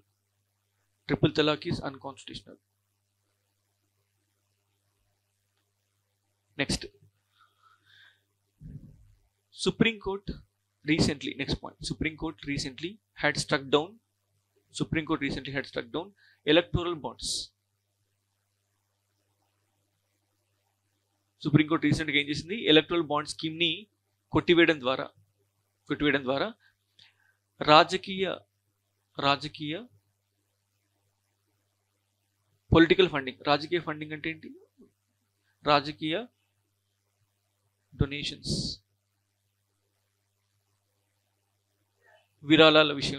రాజకీయ విరాళాల విషయంలో పారదర్శకత పైన తీర్పునిచ్చింది. అంటే you are upholding the principle of transparency in the electoral funding. అంటే ఏంటి? అది కూడా రాజ్యాంగ నైతికత. అర్థమవుతుందా? Next, supreme court has held that Lieutenant Governor of Delhi has limited powers. Limited powers with respect to Delhi administration. అంటే ఢిల్లీ పరిపాలన విషయంలో లెఫ్టినెంట్ గవర్నర్కి చాలా పరిమితమైన అధికారాలు ఉన్నాయని చెప్పింది. అది కూడా ఏంటి? That is also the basic facet of the constitutional morality. Next, అలాగే in the recent times in the Devinder Singh versus state of Punjab.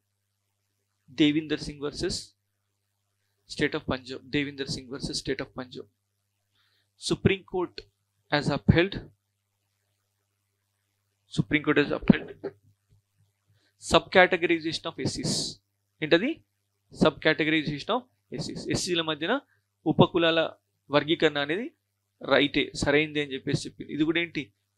Constitutional morality. ఎందుకంటే ఎస్సీ అనేటువంటి కాన్సెప్ట్ ఏదైతుందో రాజ్యాంగం రాకముందు లేదు. అంటే మనం ఎస్సీలు అంటే కొన్ని కులాల సమాహారాన్ని మనం ఎస్సీలుగా పరిగణించాం. అంతేగాని ఎస్సీ అంటే ఒక కులం కాదు. SC is not a caste. Within the ఎస్సీస్ దెర్ ఆర్ వేరియస్ కాస్ట్. మరి ఆ కులాల మధ్యన ఉన్న అసమానత్వాన్ని కూడా తొలగించాల్సిన బాధ్యత అది రాజ్యాంగానికి. కాబట్టి సబ్ క్లాసిఫికేషన్ ఈజ్ కరెక్ట్ అని చెప్పేసి సుప్రీంకోర్టు ఈ దేవిందర్ సింగ్ కేసులో చెప్పింది. ఇదంతా దేనికి సంబంధించింది? Constitutional morality. కన్క్లూజన్ ఏం రాస్తారు? Write down thus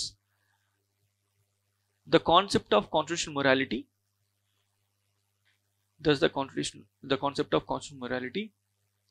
strengthens the democratic practices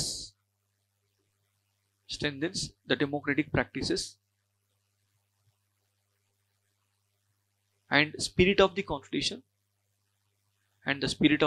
constitution to realize the aspirations of the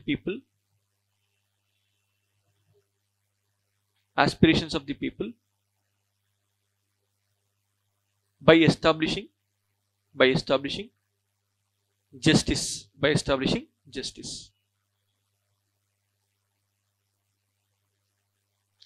And the evolution of this and the consolidation of this concept has been done by judiciary with the power of interpretation. అర్థమవుతుందా? ఈ రకంగా రాజ్యాంగ నైతికత ప్రజాస్వామ్య విలువల్ని పెంపొందించడం ద్వారా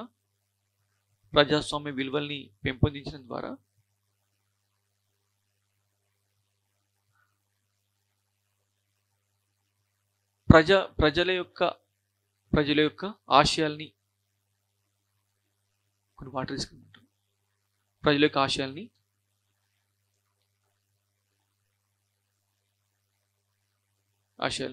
realisation అంటే ఏంటి? రియలైజింగ్ ప్రజల ఆశయాల్ని సాధించేందుకు అవసరమైనటువంటి ఒక స్ఫూర్తిని అందించే ప్రయత్నం చేస్తుంది. ఈ రాజ్యాంగ తత్వం లేదా రాజ్యాంగ నైతికత అనేది అనే కాన్సెప్ట్ని సుప్రీంకోర్టు వివిధ తీర్పుల ద్వారా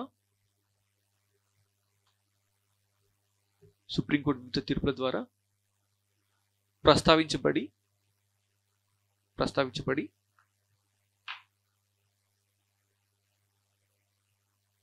ప్రజాస్వామ్య వ్యవస్థల్ని పటిష్టం చేయడంలో తోడ్పడుతుంది. ప్రజాస్వామ్య విలువల్ని పటిష్టపరచడంలో తోడ్పడుతుంది. This is what called as constitutional morality.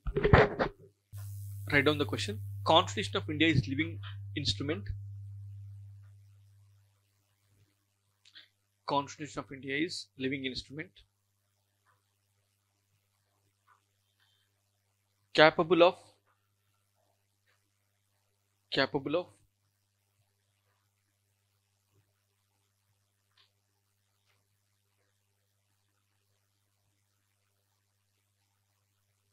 enormous dynamism.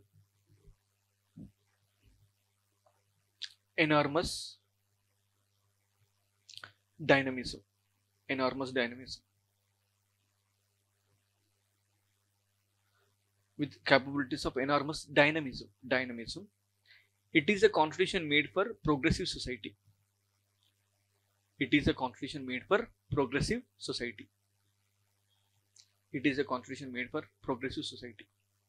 Full stop. Illustrate with special reference to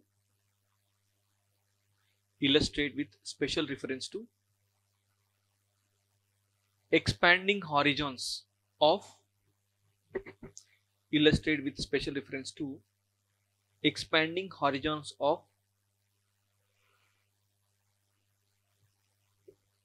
right to life and liberty.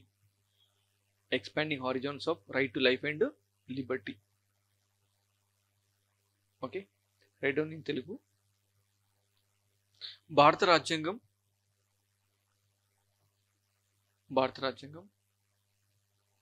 ఒక సజీవ పరికరం. ఇది విశేషమైన చలనశీలతో ఇది విశేషమైన చలనశీలతతో ఉంది. ఇది ఒక పురోగామి సమాజం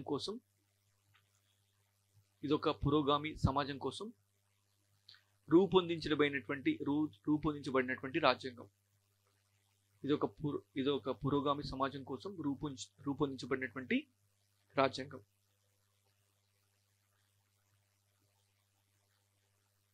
ఈ సందర్భంలో జీవించే హక్కు యొక్క పరిధి ఏ రకంగా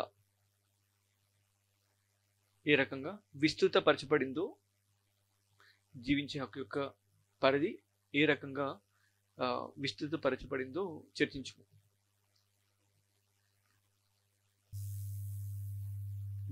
ఓకే, రైట్. సో బేసికల్గా మనకి article 21 of the constitution is very important. Article 21 ఎందుకు? Why? Because it talks about right to personal liberty, life and personal liberty, right to life and personal liberty. It is very important right. ఎందుకంటే right to life is being interpreted by the Supreme Court in the multiple forms.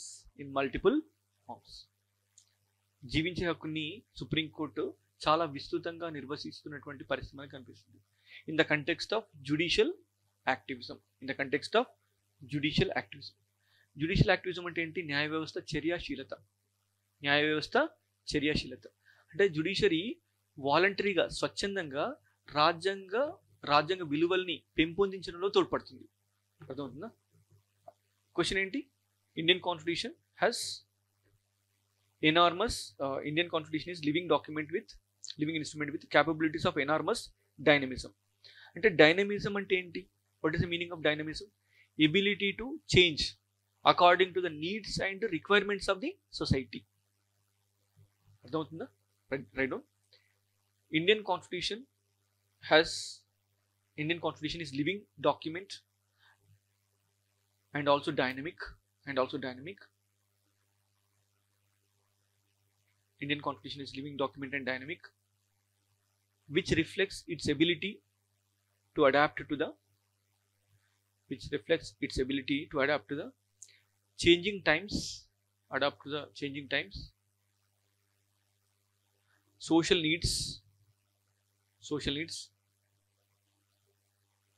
okay, changing times, social needs and evolving human rights. Changing times, social needs and evolving human rights. అర్థమవుతుందా? భారత రాజ్యాంగం ఒక సజీవ గ్రంథం మరియు అధిక చర్యాశీలత కలిగింది. ఎందుకంటే ఈ రాజ్యాంగం మారుతున్న సామాజిక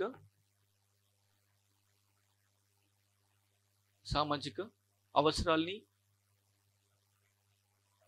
విలువలు మారుతున్న సమాజం విలువలు మరియు నూతన మానవ హక్కుల పరిణామాన్ని దృష్టిలో ఉంచుకొని ప్రజల అవసరాలని తీర్చేటువంటి సాధనంగా భారత రాజ్యాంగం నెలకొల్పబడింది.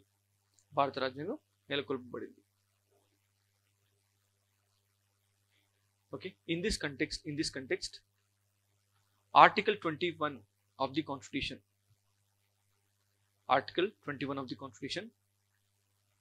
is very important because it provides what is it? Right to life and personal liberty. ఈ క్రమంలో ఆర్టికల్ 21 చాలా ముఖ్యమైనది. ఎందుకంటే దీనిలో భాగంగా ప్రతి వ్యక్తికి ఏముంటుంది? జీవించే హక్కు మరియు వ్యక్తిగత స్వేచ్ఛ అనేది లభిస్తాయి. Next line, moreover in the context of judicial activism, it is being Article 21 being interpreted by the Supreme Court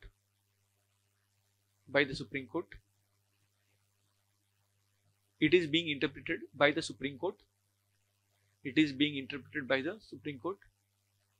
in various dimensions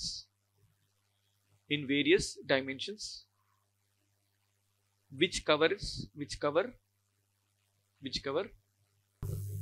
the essential aspects of life. అంటే న్యాయ వ్యవస్థ చర్యాశీలత ద్వారా ఆర్టికల్ 21 వివిధ రూపాల్లో నిర్వచించబడి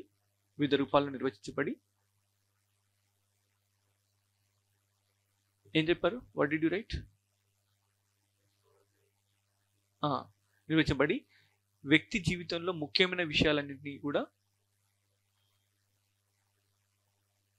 ప్రభుత్వ బాధ్యత పరిధిలోకి తీసుకొస్తుంది. ముఖ్యమైన విషయాలన్నింటినీ కూడా ప్రభుత్వ బాధ్యత పరిధిలోకి తీసుకొస్తుంది. Which covers essential facets of rights. Okay right. ఏ రకంగా చెప్పొచ్చు? ఇప్పుడు ఫర్ ఎగ్జాంపుల్ ఆర్టికల్ 21 ఉంది. దీనిలో ఏదైనా అడిషనల్ రైట్ ఏమైనా ఉందా? లేదు. రాజ్యాంగంలో ఉందా? లేదు. రాజ్యాంగంలో కేవలం ఉంది no person shall be deprived of the right to personal what is the life and liberty except according to the procedure established by law. Article 21 ఏం చెప్తుంది? Right to education. ఇవి రెండు తప్ప ఆర్టికల్ 21లో ఏమీ లేవు. కానీ ఆర్టికల్ 21ని సుప్రీంకోర్టు వివిధ కేసుల్లో వివిధ రకాల ఇంటర్ప్రిటేషన్స్ ద్వారా ఆర్టికల్ 21 యొక్క పరిధిని పెంచిందా తగ్గించిందా? పెంచింది. అర్థమవుతుందా?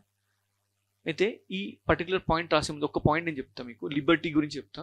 ఓకే, ఫస్ట్ ఇక్కడ క్వశ్చన్ అంతా దేని గురించి నడుస్తుంది? లిబర్టీ. చూడండి క్వశ్చన్ అక్కడ లిబర్టీ పైన ఉంది, చూసారా? లిబర్టీని ఏ రకంగా సుప్రీంకోర్టు ఎక్స్పాండ్ చేస్తుందని అడుగుతున్నాడు. అసలు లిబర్టీ అంటే ఏంటి మరి? What is liberty? Liberty meaning ఏంటి? స్వేచ్ఛ. Okay, how is different from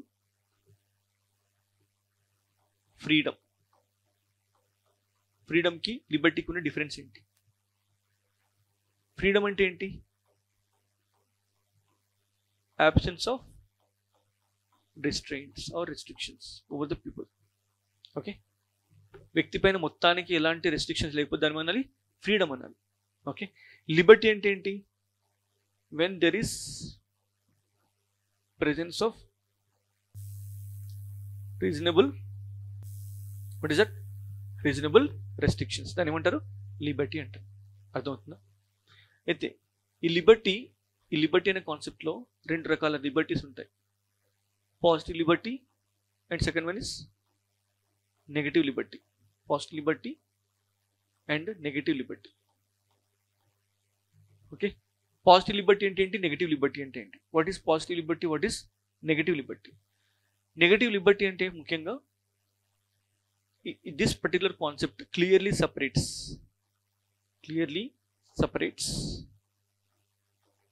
individual and state. అంటే in certain matters the state involvement is strictly prohibited. కొన్ని విషయాల్లో స్టేట్ యొక్క జోక్యాన్ని కంప్లీట్గా ప్రొహిబిట్ చేయడం, దాన్ని నెగటివ్ లిబర్టీ అంటాం. స్టేట్ కొన్ని విషయాల్లో జోక్యం చేసుకోదు. నువ్వు పెళ్లి చేసుకుంటావా లేదా అది నీ ఇష్టం. That is your personal Liberty wear state cannot take that away. అర్థమవుతుందా? పోనీ నువ్వు వెజ్ తినాలా నాన్ వెజ్ తినాలా అది నీ ఇష్టం. State has no interest. That is also called as negative liberty. It means negative liberty defines a zone for an individual into which the state intervention is strictly prohibited. అంటే ఒక వ్యక్తికి ఒక zone ఉంటుంది, ఒక పర్సనల్ జోన్. ఆ జోన్లోకి state enter అవ్వడానికి ప్రవేశం లేదు. దాన్ని ఏమంటారు? Negative liberty. కానీ సుప్రీంకోర్టు ఏ లిబర్టీని ఎక్స్పాండ్ చేస్తుంది? నెగటివ్ లిబర్టీని ఎక్స్పాండ్ చేస్తుందా పాజిటివ్ లిబర్టీనా? Positive liberty. అర్థమవుతుందా? మరి పాజిటివ్ లిబర్టీ అంటే ఏంటి? పాజిటివ్ లిబర్టీ అంటే ఏంటంటే the policies of the state policies of state required to enhance personal liberty. అర్థమవుతుందా? The policy of the state required to enhance the personal liberty. అంటే state యొక్క విధానాల ద్వారా ఒక వ్యక్తి స్వేచ్ఛని పెంపొందించగలిగితే దాన్ని ఏమంటున్నాం? Positive liberty. అర్థమవుతుందా? ఇప్పుడు ఒక వ్యక్తి రోజు మందు తాగుతారు అనుకోండి, స్టేట్ ఏం చెప్తుంది? మందు తాగొద్దంటుందా? తాగమంటుందా? తాగొద్దంటుందా? తాగొద్దని అనట్లేదు. తాగొద్దనేది డైరెక్షన్. తాగొద్దనేది డైరెక్షన్, సూచన మాత్రమే. దానిపైన మద్యపానం హానికరం అని రాస్తారు తప్ప నువ్వు తాగితే జైల్లో పెడతా అని రాసలేదు. అది కేవలం అది డైరెక్షన్. అది ఎప్పుడు తాగితే నేరం? పబ్లిక్ ప్లేస్లో తాగితే నేరం. ఇంట్లో తాగితే అది నేరం కాదు, నీ personal space. That is what negative Liberty. Smoking చేయమని అంటుందా? వద్దంటుందా? స్మోకింగ్ చేస్తే శరీరానికి ఆరోగ్యానికి హానికరం ఉంటుంది, కానీ స్మోకింగ్ చేస్తే నిన్ను లోపలేయట్లేదు. అంటే ఇక్కడ నీ పర్సనల్ స్పేస్లో ఎవరికి ఇబ్బంది కలగకుండా చేస్తే then the state has no power to interfere. That is negative liberty. ఇప్పుడు ఇండియన్స్ అంతా అమెరికాకి ఎందుకు వెళ్తున్నారు? This is very very wider. Negative liberty ఏంది? వైడర్. ఇండియాలో నెగటివ్ లిబర్టీ నారోవర్. ఇండియాలో రెస్ట్రిక్షన్స్ ఎక్కువ వ్యక్తి పైన.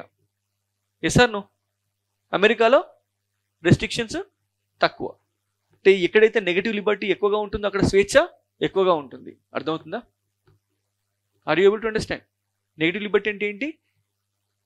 ఏ person space. It is a personal space of the person into which the state entry is strictly prohibited. That is called as what is called as negative liberty. రాజ్యాంగం negative లిబర్టీని ఇస్తుంది, positive లిబర్టీని ఇస్తుంది.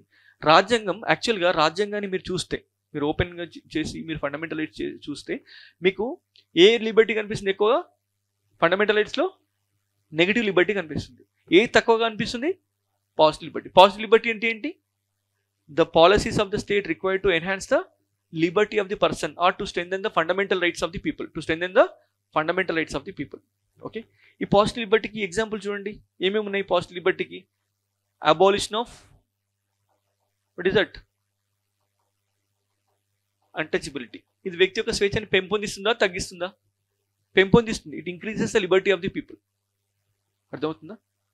అలాగే మీరు చూడండి, abolition of bonded labour. ఇది వ్యక్తి లిబర్టీని తగ్గిస్తుందా పెంచుతుందా? పెంచుతుంది.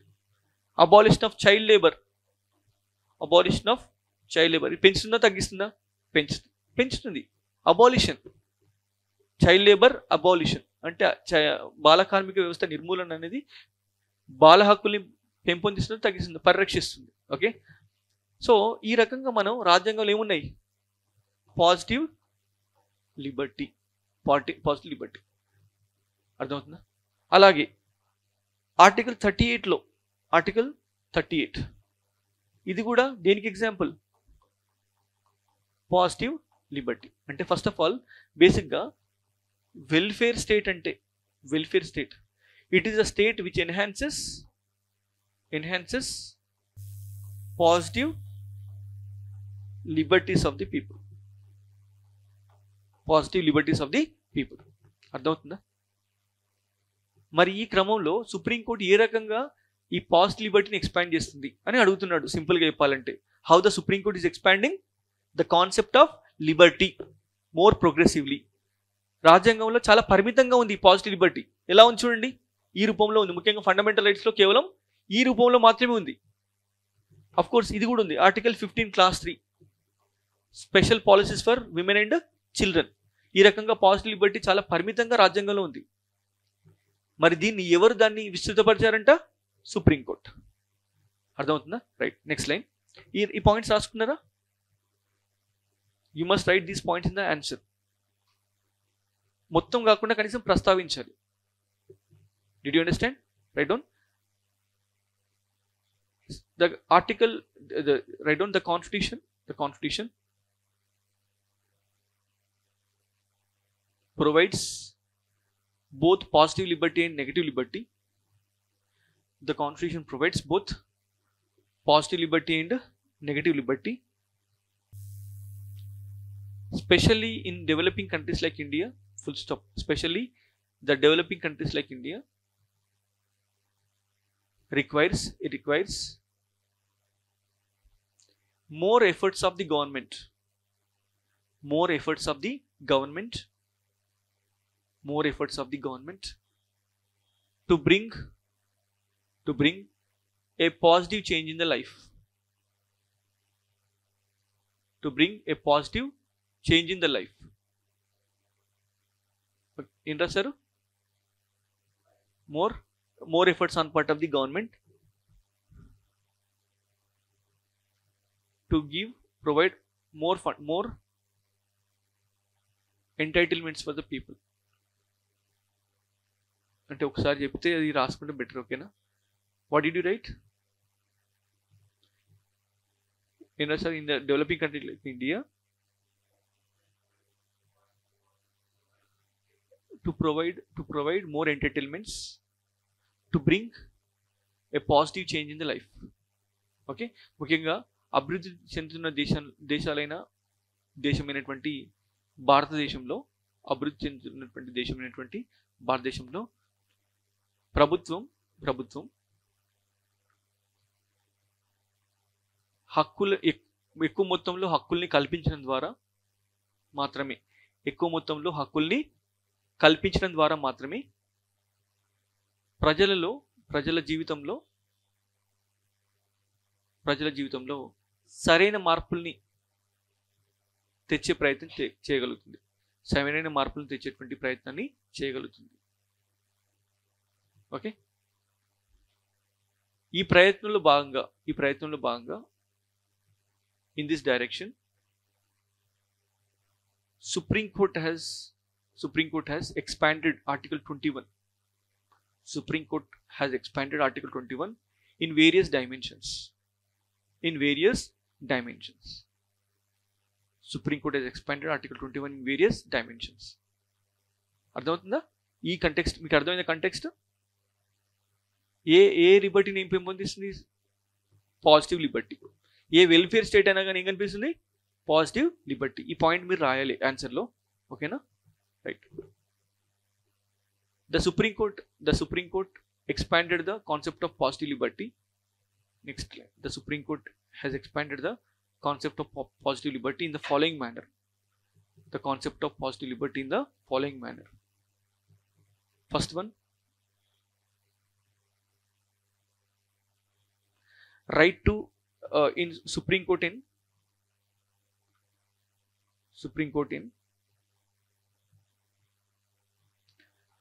Unnikrishnan versus State of Andhra Pradesh.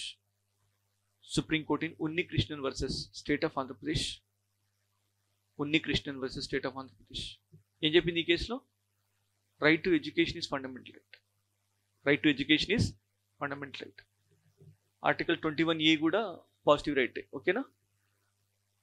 Positive liberty అంటే ఏంటి? This is the right enjoyed by the people as a matter of government responsibility. Government is obligated to ensure certain things to the people as a matter of right. అంటే 6 to 14 years మధ్యన పిల్లలు ఖచ్చితంగా విద్యా అవకాశాలు పొందాలి. అదేంటి? నీ హక్కు. అదేవిధంగా ప్రభుత్వం యొక్క బాధ్యత. ఓకేనా? Right. Second one, MC Mehta versus Union of India. Right to environment. Right to environment is fundamental right. Right to clean environment is fundamental right. Next, Olga Tellis versus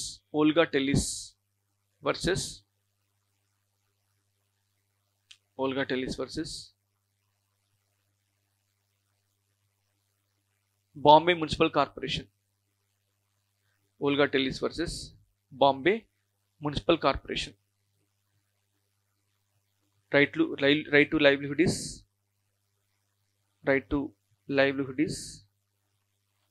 fundamental right. Right to livelihood is fundamental right. అంటే జీవనోపాధి పొందే హక్కు అనేది ప్రాథమిక హక్కు. జీవనోపాధిని పొందే హక్కు అనేది ప్రాథమిక హక్కు. Next one, right against bonded labour, right against bonded labour, వెట్టి నిర్మూలన.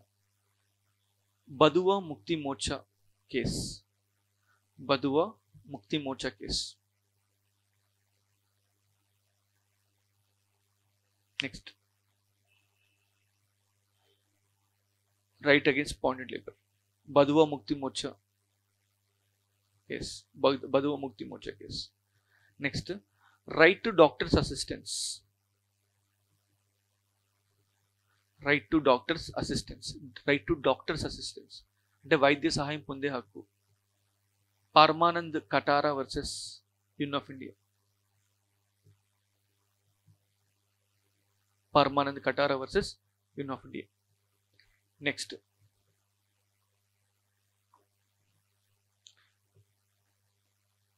Right to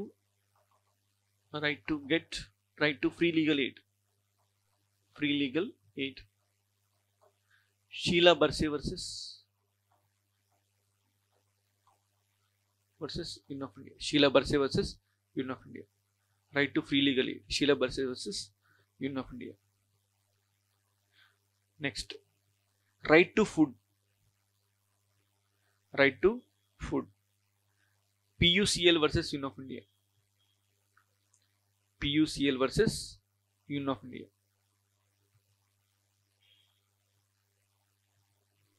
People Union for Civil Liberties versus Union of India, Union of India. అలాగే right to shelter, right to shelter. Francis Coralie versus NCT Delhi, Francis Corali versus NCT Delhi. Right to food, right to food. Corali, CORALI, Corali versus NCT Delhi, National Capital Territory Delhi. Okay, right. So right to food. What did I tell you? Right to food or shelter? Okay, right to shelter, right to shelter, right to shelter. Okay, so in this way the right has been interpreted in various forms. అంటే ఇవన్నీ ఏంటి? Positive రైట్సా నెగిటివ్ రైట్సా? Positive rights అంటే write down the nature of the above rights, the nature of the above rights include, the nature of the above rights include the expansion of state's responsibility, state responsibility to provide and fulfill such requirements, to provide and fulfill such requirements which are essential to, such requirements which are essential to the dignity of an individual, which are essential to the dignity of an individual.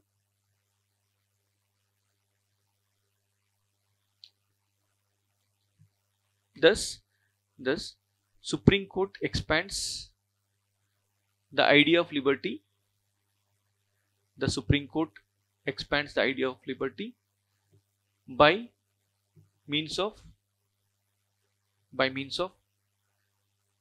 its progressive interpretations, by means of its progressive interpretations. అర్థమవుతుందా? ఏం రాశారు ఒకసారి చెప్పరా? Okay, మీరు ఏం రాశారు English?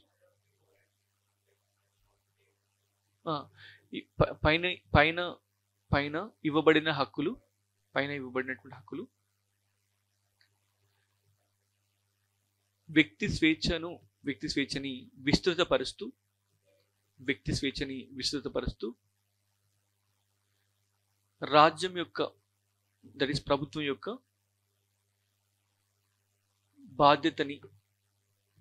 బాధ్యతని ప్రజల విషయంలో పెంచడానికి ఉపయోగపడుతూ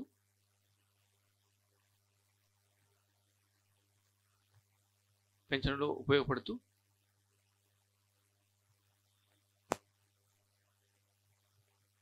ఉపయోగపడుతూ రాజ్యాంగ లక్ష్యాల్ని సాధించడానికి సహకరిస్తుంది. రాజ్యాంగ లక్ష్యాల్ని సాధించడానికి సహకరిస్తుంది. ఈ క్రమంలో సుప్రీంకోర్టు యొక్క తీర్పులు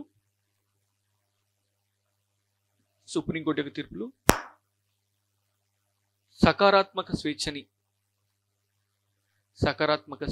పెంపొందిస్తూ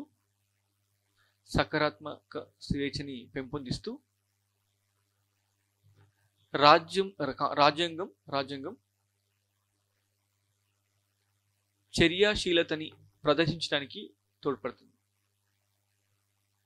తోడ్పడతాయి. రాజ్యాంగ చర్యాశీలతని ప్రదర్శించడానికి తోడ్పడతాయి. This is what the question about. అర్థమవుతుందా? ఈ పర్టికులర్ డైమెన్షన్లో ఖచ్చితంగా క్వశ్చన్ రావడానికి మనకి స్కోప్ ఉంది. ఓకే, అలాగే next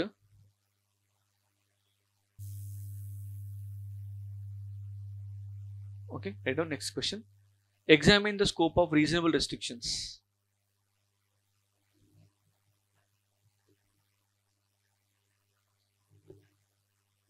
Examine the scope of reasonable restrictions and the test of reasonableness.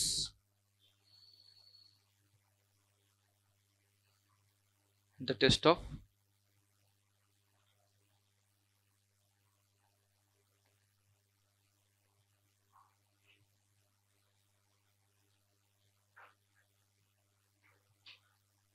examine the scope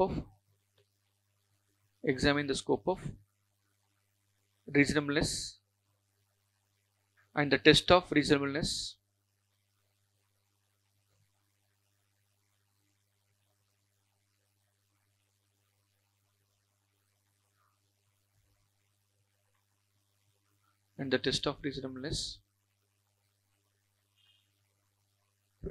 in connection with Article 19 of the Constitution. Examine the scope of reasonableness and test of reasonableness in connection with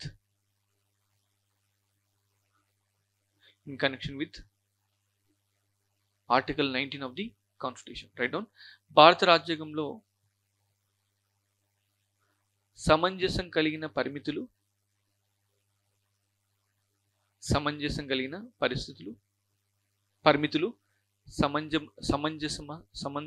పరిమితులు మరియు సమంజస పరీక్ష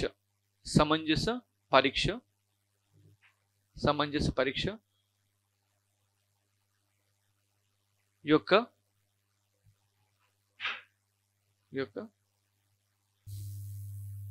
పరిధిని పరిశీలించుము.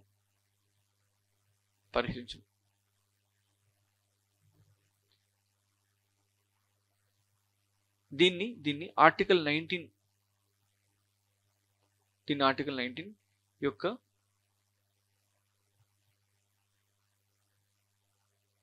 దృక్కోణంలో విశ్లేషించము. అర్థమవుతుందా? Right.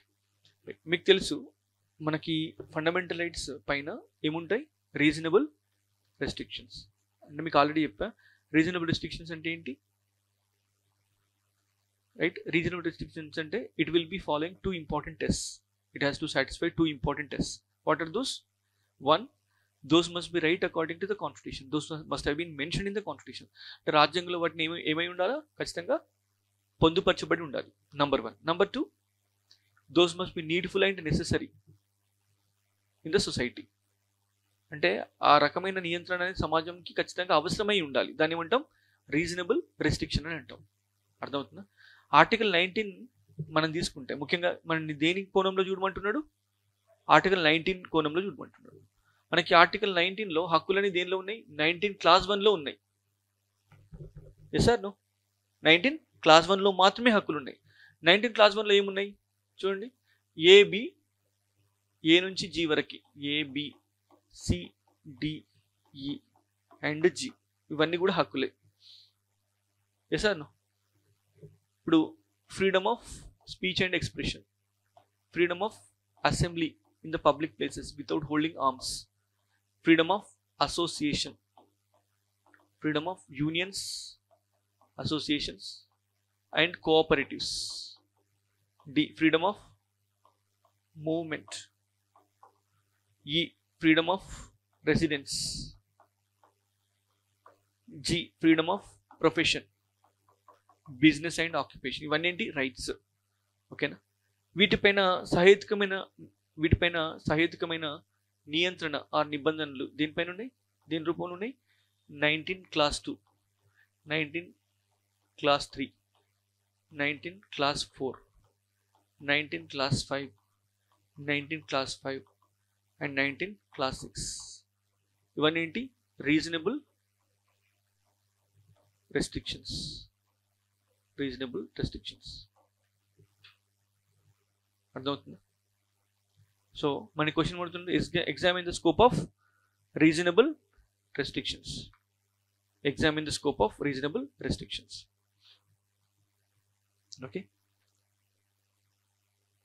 Right down. Article 19 is one of the important rights in the Constitution. Article 19 అనేది రాజ్యాంగంలో చాలా ముఖ్యమైన హక్కుగా భావించవచ్చు. Because it is a backbone of civil liberties. ఇది పౌర హక్కుల విషయంలో ఒక వెన్నెముక లాంటిది. అవునా కాదా? ఇప్పుడు చూడండి, ఈ పర్టికులర్ హక్కులు చూస్తే ఏ హక్కు మిస్ అయినప్పటికీ కూడా మన యొక్క హక్కులకి సరైనటువంటి రూపం కానీ సరైనటువంటి ఒక ఎసెన్స్ కానీ ఉండదు. It is a back bone of civil liberties. పౌరుల హక్కులకి ఇది ఒక వెన్నెముక లాంటిది. అర్థమవుతుందా? రైట్. నెక్స్ట్ పాయింట్, ఈ హక్కు వ్యక్తి యొక్క రాజకీయ ఆర్థిక ఈ వ్యక్తి యొక్క రాజకీయ ఆర్థిక మరియు సామాజిక హక్కుల్ని నిర్దేశిస్తుంది. This right will be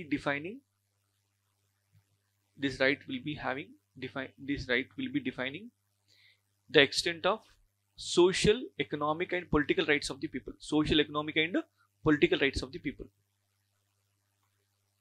The extent of social, economic and political rights of the people. అర్థమవుతుందా? రైట్. సో ఈ రకంగా మనం ఏం రాసాం? Examine the scope of reasonable restrictions, test of reasonable in connection with article 19 of the constitution. అంటే article 19 గురించి రాస్తున్నాం. ఇక్కడ నేపథ్యం ఏం రాయాలి? ఆర్టికల్ 19 యొక్క ఉపయోగం రాయాలి. అర్థమవుతుందా? Next line. However, Article 19 cannot be enjoyed by the people absolutely. కానీ ఆర్టికల్ 19ని ప్రజలు ఎలాంటి నియంత్రణ లేకుండా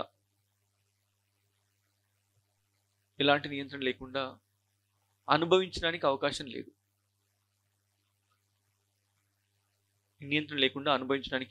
Especially it is true in the context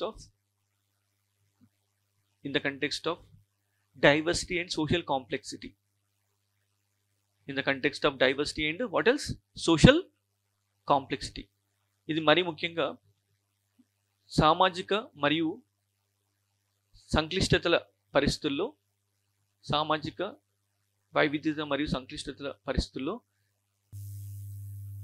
సహేతుక నియంత్రణ అనేది చాలా అవసరం. అర్థమవుతుందా? Social complexities and diversities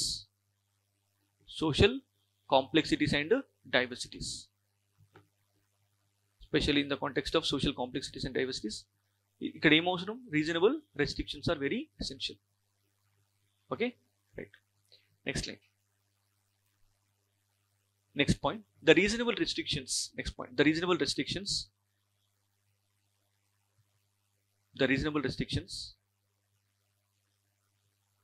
means సహేతుకమైన నియంత్రణ అంటే ఏ నియంత్రణ అయితే రాజ్యాంగం ద్వారా నిర్దేశించబడతాయో those restrictions sanctioned by the constitution. those restrictions sanctioned by the constitution. Number 1, those restrictions sanctioned by the constitution. Number 2, what else? Number 2, those are needful and necessary. Those which are needful and necessary. ఏవైతే సామాజికంగా అవసరము, needful or necessary. This is what reasonable restrictions. Okay, next, the reasonable restrictions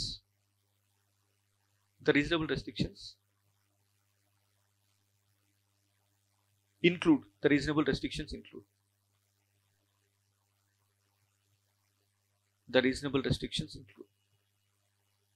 okay, ఏం రాస్తారు? Include ఇవి ఏం రాస్తారు ఇక్కడ? Sovereignty, example sovereignty, integrity, security of state, friendly relation with foreign states, public order, decency, morality, ఇలా చాలా ఉంటాయి. ఒకటి అని మనం ఆపలేం దాన్ని. We need to right many things. Okay, etcetera అని రాస్తే సరిపోతుంది అంతే. You don't require to right all these things. సరిపోదు టైం ఎగ్జామినేషన్లో.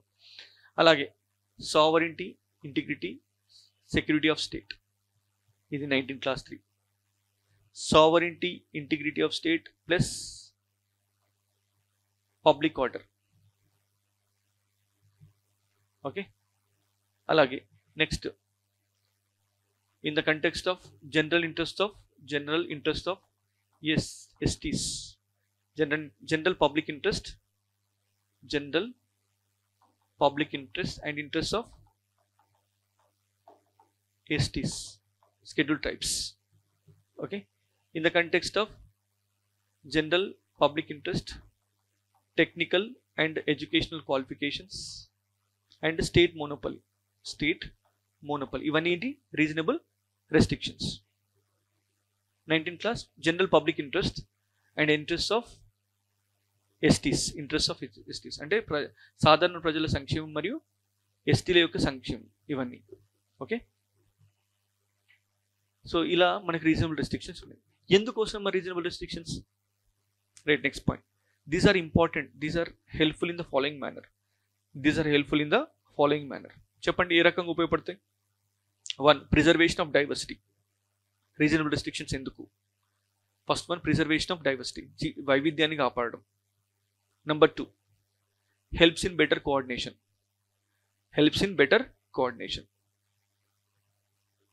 అంటే సామాజిక సమన్వయాన్ని పెంపొందించడం. అందరికీ ఒకే రెస్ట్రిక్షన్ ఉంటే సమాజంలో సమన్వయం ఉంటుంది. Helps in coordination. Okay, number 3, imposes limits on the powers of the state. అంటే స్టేట్ యొక్క అధికారం పైన, రాజ్యాధికారం పైన పరిమితుల్ని విధించడం. Okay, number 4, improving procedural democracy. అంటే తెలుగులో ఏమంటారు ప్రొసీజరల్ డెమోక్రసీ? మీరు ఒకసారి చూడండి. ఓకే, ఇది ప్రొసీజరల్ డెమోక్రసీని ఎక్స్పాండ్ చేస్తుంది. The idea of procedural democracy will be expanded. Okay, ఇవి బేసిక్ బెనిఫిట్స్. ఓకే, సరే, రేపటి క్లాస్లో మిగతాది డిస్కస్ చేస్తా. ఓకేనా? 19th class 6, general public interest, technical and educational qualifications and state monopoly.